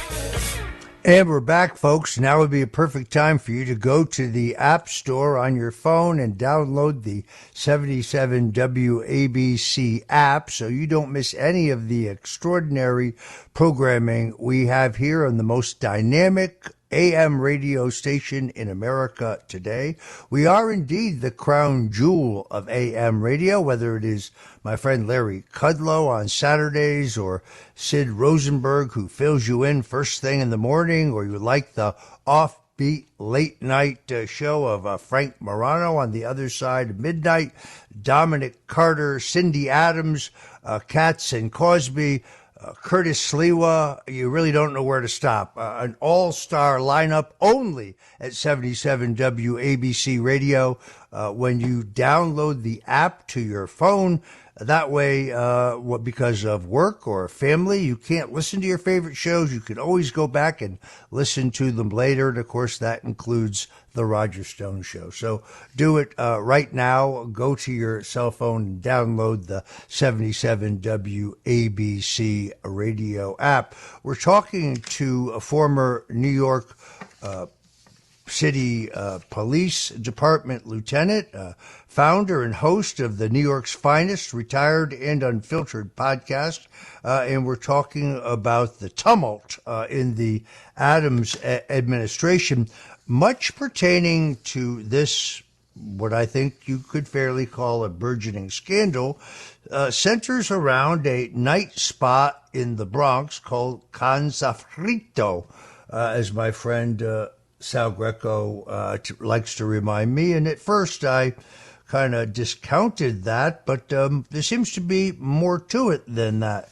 Tell us about this night spot where allegedly high-level officials in the New York City Police Department consorted with those who, based on the regulations of the NYPD, have in the past or may in the future have engaged in criminal activity.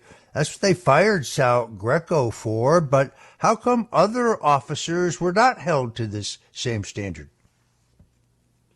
Absolutely. The firing of the Sal Greco was a political firing. You know, it was absolutely political. It was absolutely a biased firing because, you know, I had Sal on the show after he was fired, and he had pointed out Con Sofrito in the Bronx, which was owned by former police commissioner Ed Caban's brother and co-owned with a self-admitted criminal.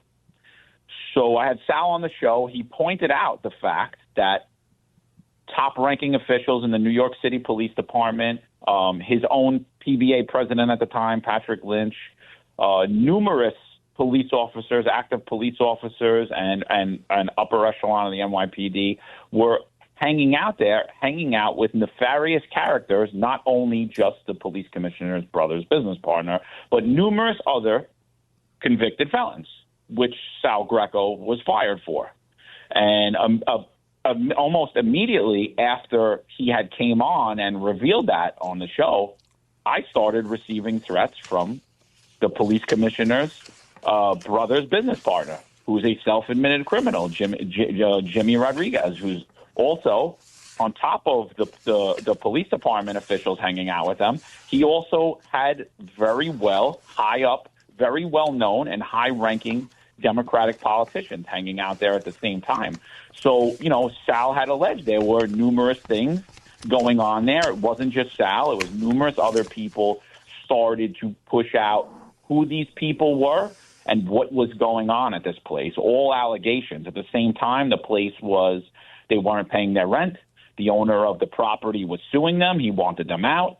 As well as they were operating an illegal shed that had numerous violations against it for sitting for a while, a long time when other business would have been shuttered already. So they were basically operating with impunity, and Sal had pointed that out very early on. I want to say over a year ago now, that this place was operating with impunity. Police department officials were hanging out with known felons where it's being alleged that criminal activity is taking place.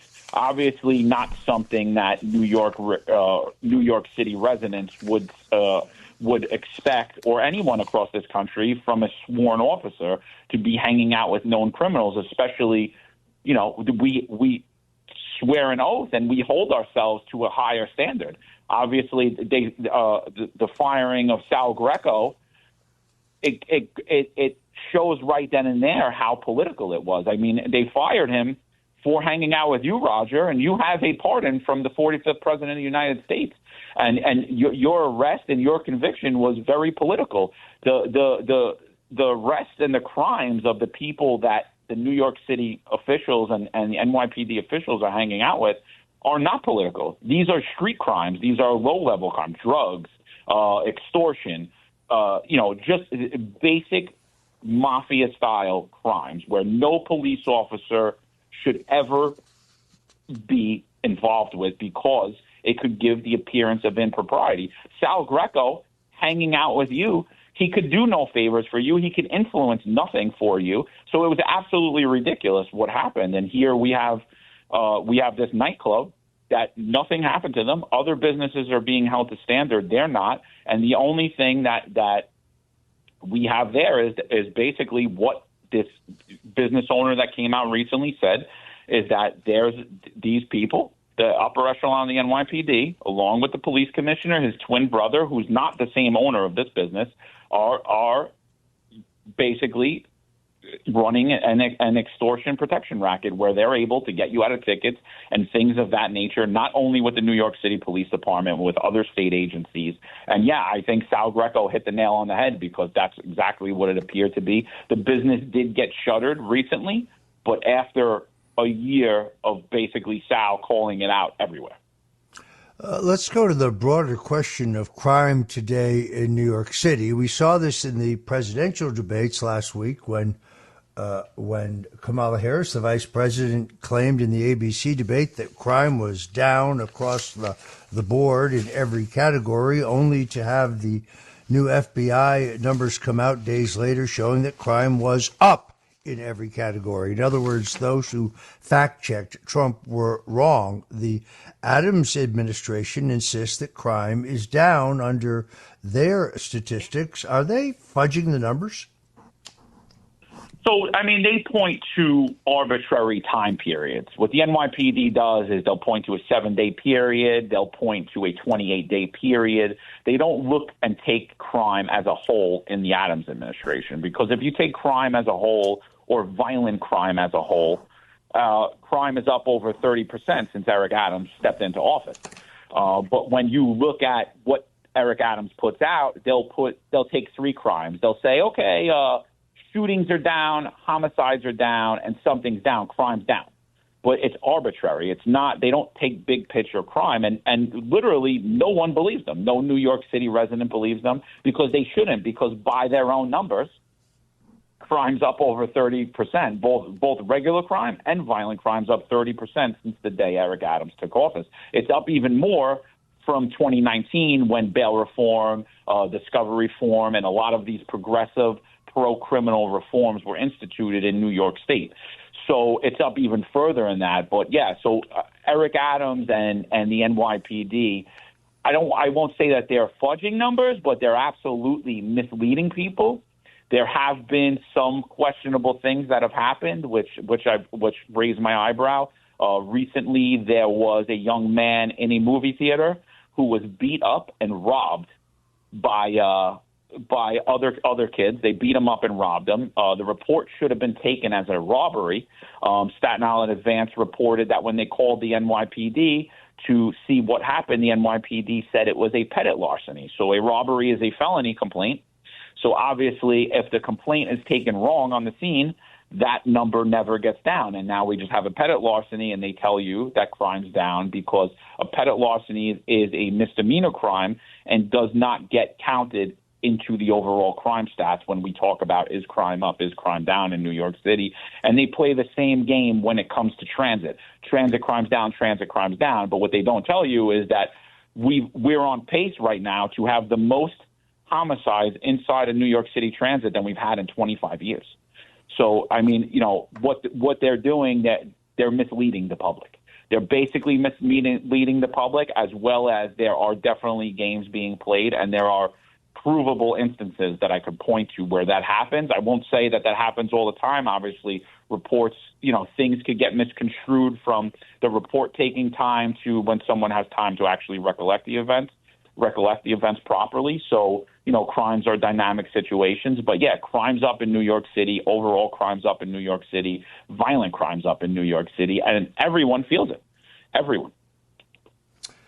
I thought I recalled reading that there were specific complaints made about illegal activity at Con Sofrito, including drug activity, sexual trafficking activity, violations of their liquor license. Whatever happened to those complaints?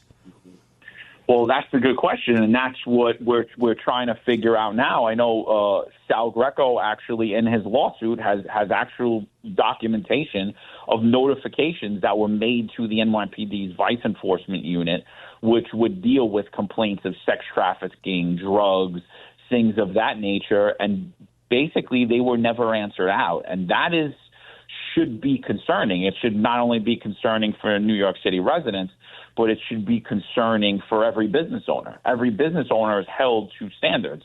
And depending upon who you know, this gives the appearance that, well, if you know someone or the right people hang out in your place, you could basically operate with impunity, as well as, you know, Department of Health violations, fire violations, Department of Building violations, NYPD's own violations, State Liquor Authority violations, all of these completely unanswered. And as New York City residents, everybody has to be sitting there and asking themselves, what is happening when we're having a breakdown of the people who are supposed to enforce laws doing it arbitrarily? I mean, the motto for Alvin Bragg's office is one standard of justice for all. But when you look at New York City and New York State, we don't see one standard of justice of all. We see one standard of justice for some and a different standard of justice for others. And that's what's happening. So that's the big picture. Is that a microcosm? That little bar restaurant, that's a microcosm of everything that's wrong in the Adams administration and in New York State as a whole. It's something we should all be looking at. Again, this is a place that serves alcohol, serves food, and historically, NYPD, in response with other state agencies, we would do what's called a MARCH program, multi-agency response team. We'd go out and we'd do checks on these locations, especially when we had numerous complaints from the communities.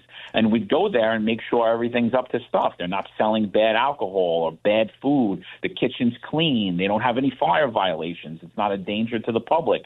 And that appears to not have been happening. In December of 23, Eric Adams actually dismantled the MARCH program. So we no longer did that. It basically created a void, and he put this Office of the Nightlife in place of it. And he said basically the NYPD was going to work in conjunction with the NYPD to address any community complaints around bars or restaurants.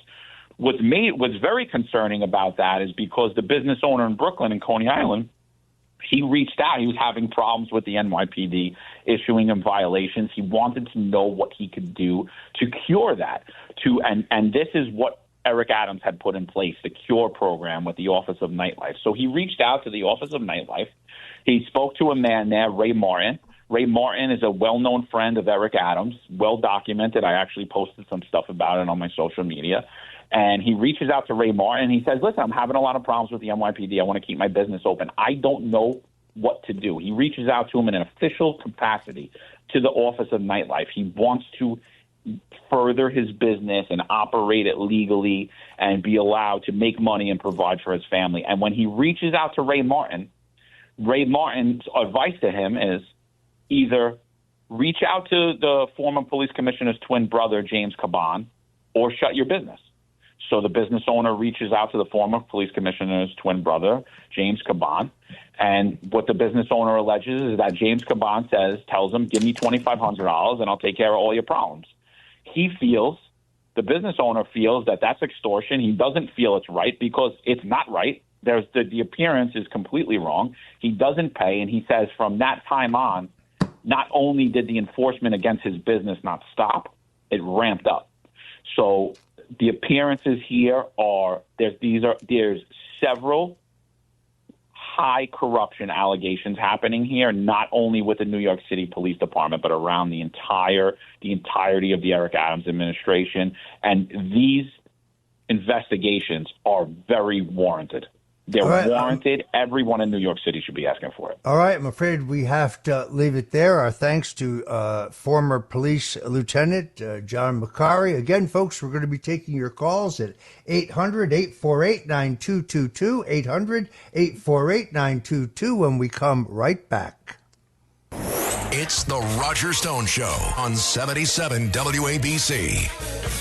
This is the Roger Stone Show on 77 WABC. A man who's gone through hell, but he's kept going, and he's smart, and he's strong, and people love him. Not everybody, but people love him and respect him. Roger Stone.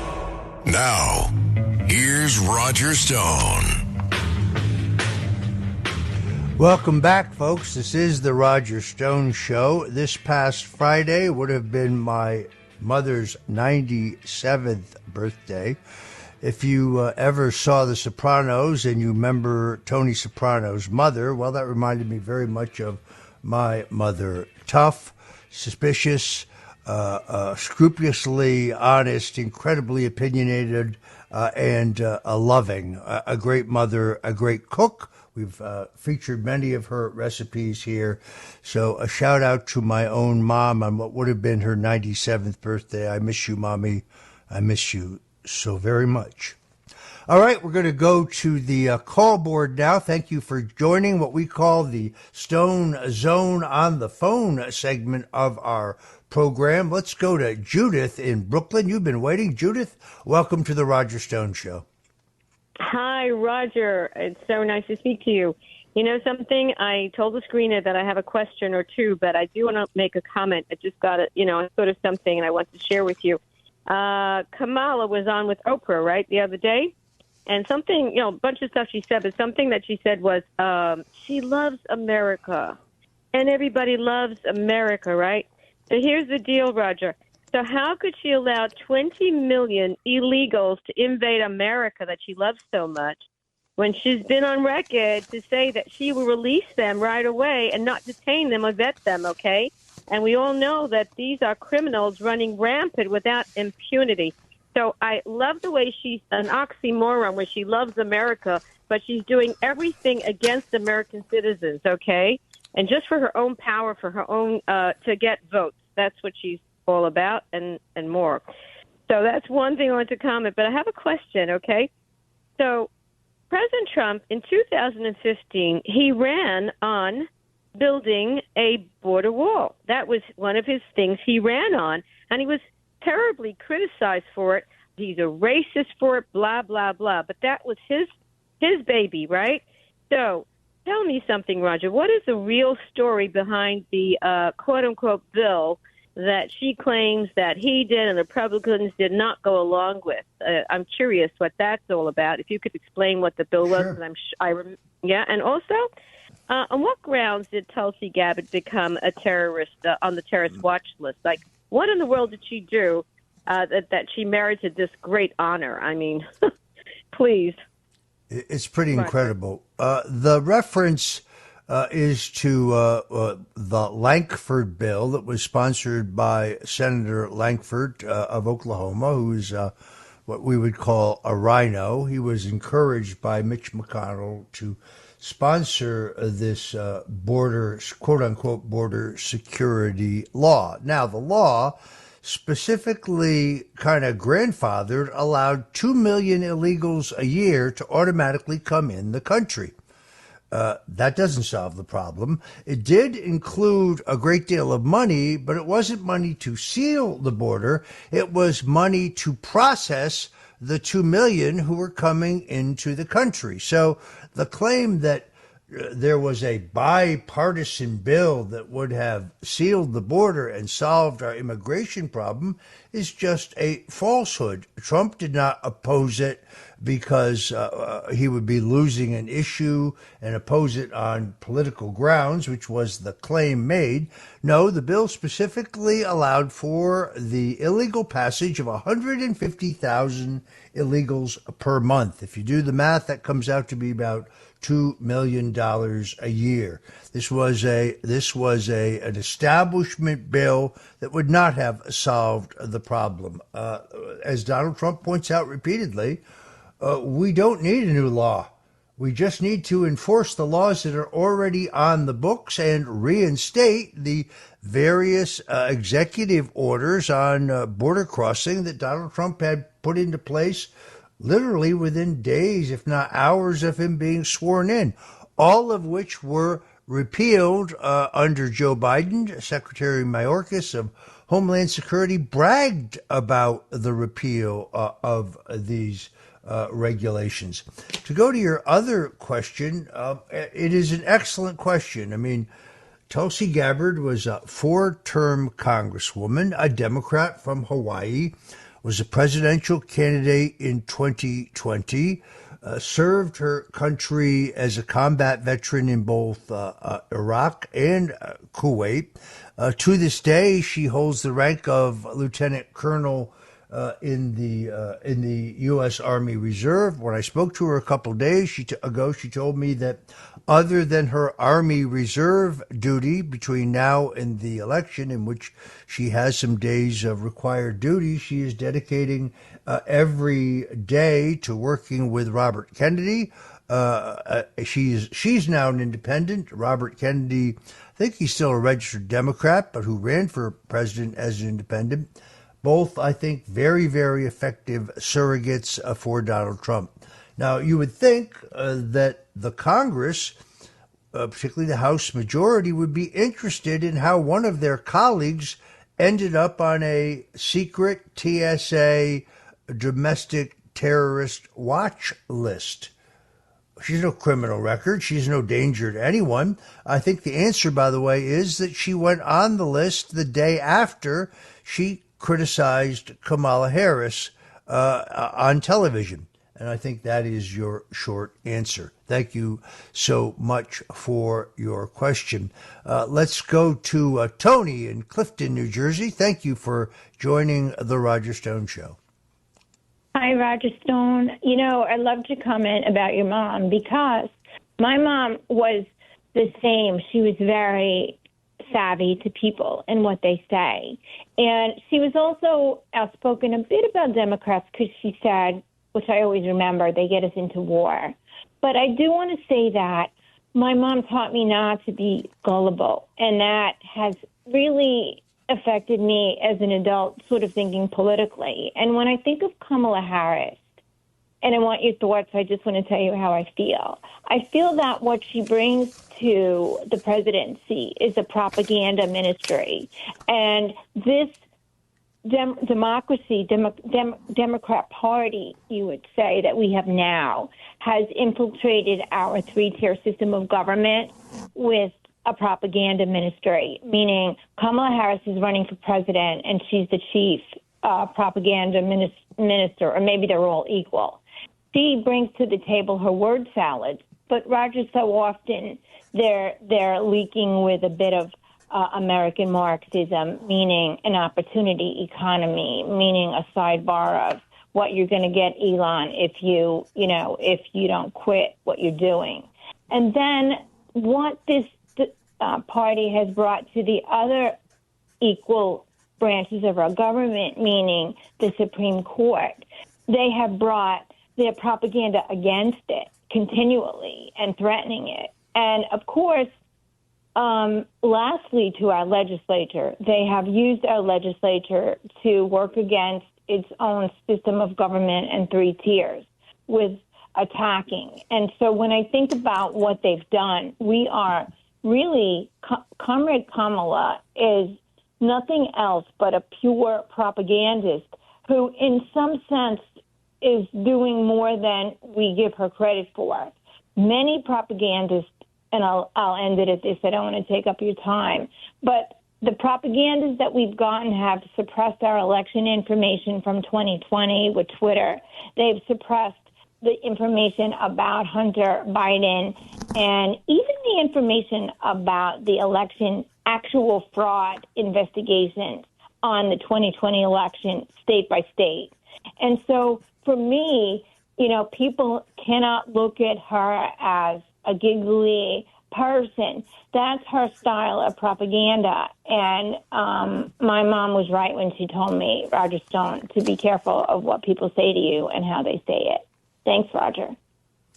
Well, I appreciate your comments about my mother. My mother's father, who I never knew, walked out on my grandmother, my mother, and her three brothers.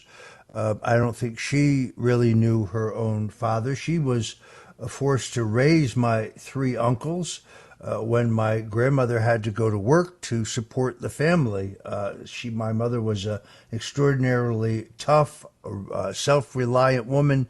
She was an amazing cook. I learned to cook by watching her. The recipes I sometimes put on the show, I learned by watching her.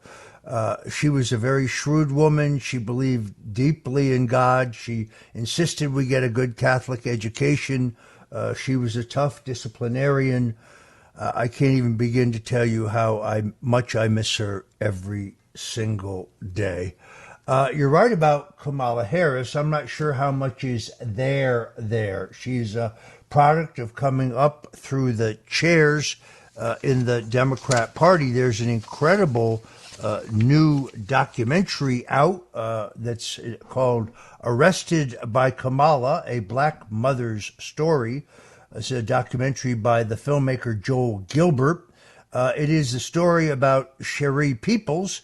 Sheree Peoples and her daughter Shayla, who tell the story about how Kamala Harris, as California Attorney General, arrested, perp walked, and tried Sheree Peoples for her daughter's truancy from public school. The problem was that Shayla suffered from the debilitating chronic illness, sickle cell anemia. That disease landed her repeatedly in the hospital to receive blood transfusions and emergency medical care to manage her pain. When she was, in fact, absent from public school, her mother provided documentation from her doctors and from the hospital as to why she was not present. But that didn't matter to Kamala Harris. She was running for Attorney General of California, and she wanted to make this crackdown on parents whose children were truant a centerpiece of her campaign. Sheree can be seen in this amazing documentary. You can find it online, Arrested by Kamala, A Black Mother's Story. I think it's on Twitter, it's on YouTube, it's on X, it's on Vimeo. It's very powerful. I suggest you check it out. We'll be right back to take more of your questions in just a minute. It's the Roger Stone Show on 77 WABC. It's the Roger Stone Show on 77 WABC. We're back, folks, in the segment we call the Stone Zone on the phone, in which we take your questions. That number again, 800-848-9222, 800-848-9222. We apologize if you have been waiting. We have been gratified by the terrific response to this segment. And let's go to Andrew in Stanhope. Andrew, thank you for joining the Roger Stone Show. Thank you. I got distracted. I'm hungry from the food talk. And my mom's Italian also. So, but she doesn't explain it. So maybe after my call or at the end of the show, you could explain the different types of olive oil, like, you know, and what their use is. But my point is, real quick with food, my wife is from Thailand, so when she makes pasta, she actually takes the wok and she with the tomato sauce, she stir fries it with whatever veggies and chopped beef or pork, and it's just so delicious. And she keeps it separate from the pasta until you're ready to eat. Like, she insists that you can't mix it beforehand. It's just so good, and the ratio is like, it's more of the veggies than the pasta. It's just so good that way. But anyway. Now my mouth is watering. Wow. With Kamala, the way I analyzed it with black women, I saw a video that confirmed what I was thinking, that she's coming on, TV doing interviews with a fake accent, and they know not only that her accent is fake, but they know what gas prices were under Trump. They know that the economy was better. We were energy independent. They know wars were not breaking out overseas. Then Kamala Biden gets in and they stop go against our energy production, inflation, gas prices. So for her, they already know that. Then for her to go on and say Stacey Abrams is the gun of Georgia, like you're throwing salt in the wound. So I saw a video on social media. The woman said everything. She said she doesn't answer the questions.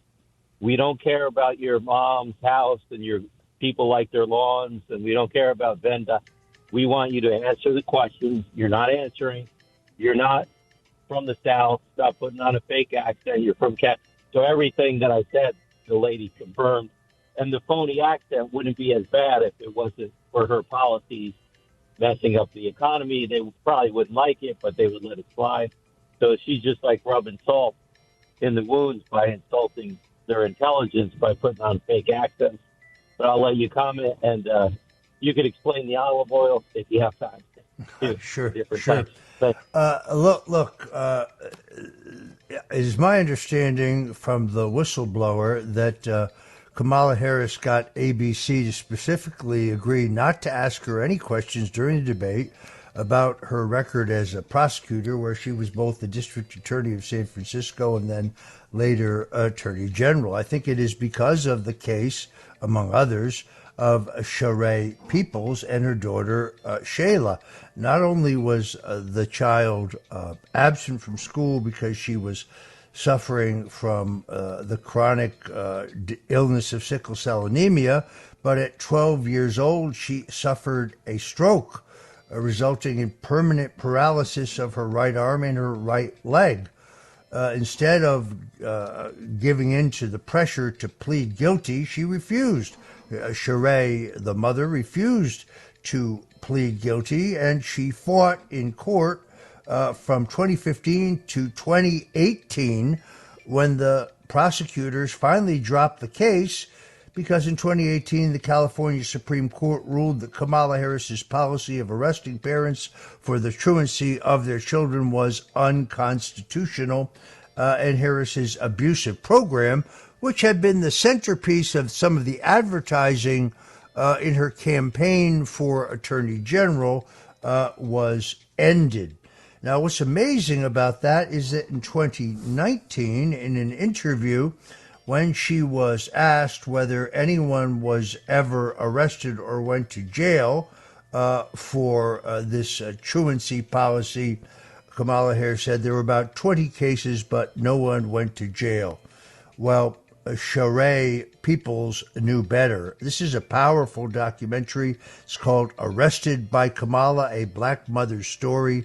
It was made by a friend of mine who's been here on the show, filmmaker Joel Gilbert. I really recommend folks check it out. You can find it online on all social media for absolutely free. So thank you again for your question. Let's go to Alex in New York. Alex, thanks for calling the Roger Stone Show. Hey, Roger. Thanks for taking the call.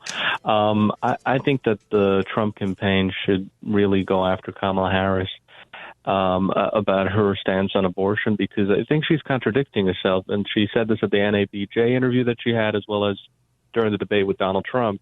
She said the government should not have a say over what what a woman can do with their body.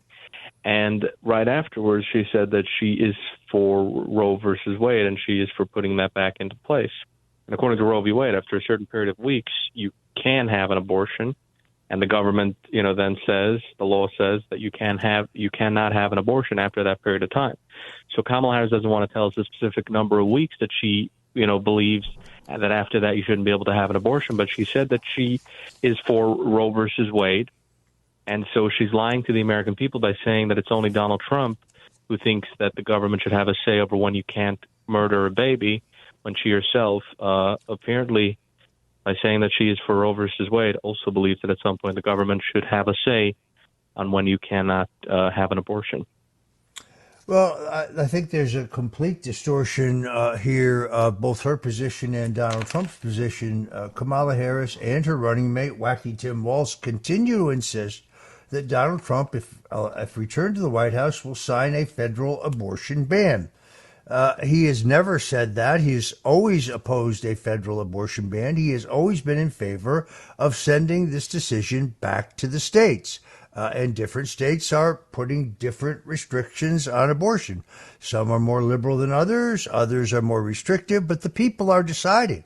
Some cases, the people are deciding in plebiscites, in referendums, in constitutional amendments in states like Kansas and Ohio, which have adopted, frankly, more liberal abortion laws than I, as someone who supports the right to life, would be comfortable with. But that's what the people decided.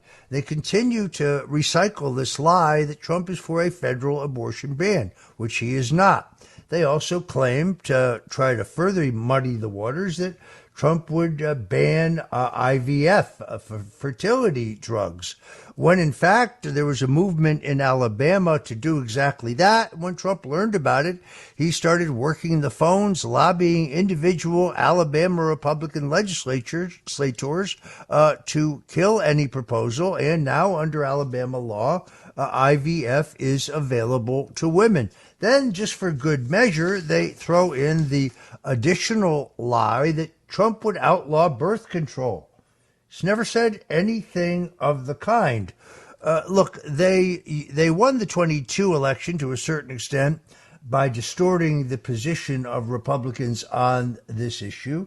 It's the only issue that in their polling works for them, and that's when it is misstated. That's why they talk about it virtually endlessly. They actually have nothing else to talk about. But you made some good observations there, and I thank you for your call. Still, folks, you can still get in here at 800-848-9222, 800-848-9222. We have a few more minutes for your questions. Let's go to Scott in the Bronx. Scott, welcome to the Roger Stone Show. We've got a few minutes left. Okay, thank you, Roger. So first, before I get to my point with regard to police corruption, I wanted to recommend a book on the leftist agenda and propaganda ideology that's overtaking the country, how they subvert police agencies to target people in a police state, silence free speech. It's called The Culture of Critique by Dr. Kevin McDonald. It goes into communism, left-wing radicalism on college campuses, neoconservatism, which many people don't realize is a branch of the left wing. It actually was started by leftists. Leo Strauss was a leftist. And it just goes into the role of the media. Very, very succinct and very cogent book, The Culture Critique by Dr. Kevin McDonald. All right, I'd love to take your question, but I'm afraid we have, in fact, run out of time. So let me urge you to try us next week. We'll be happy to try to accommodate your question then. But we do need to move along. I want to thank everybody for joining us today on the Roger Stone Show here at 77 WABC Radio, the most dynamic, powerful, and interesting radio station in the United States. And folks, please don't go away, because my very good friend Joe Piscopo, who I often say has one of the greatest set of pipes you're ever going to hear, he's going to be right along with his great show, Sundays with Sinatra.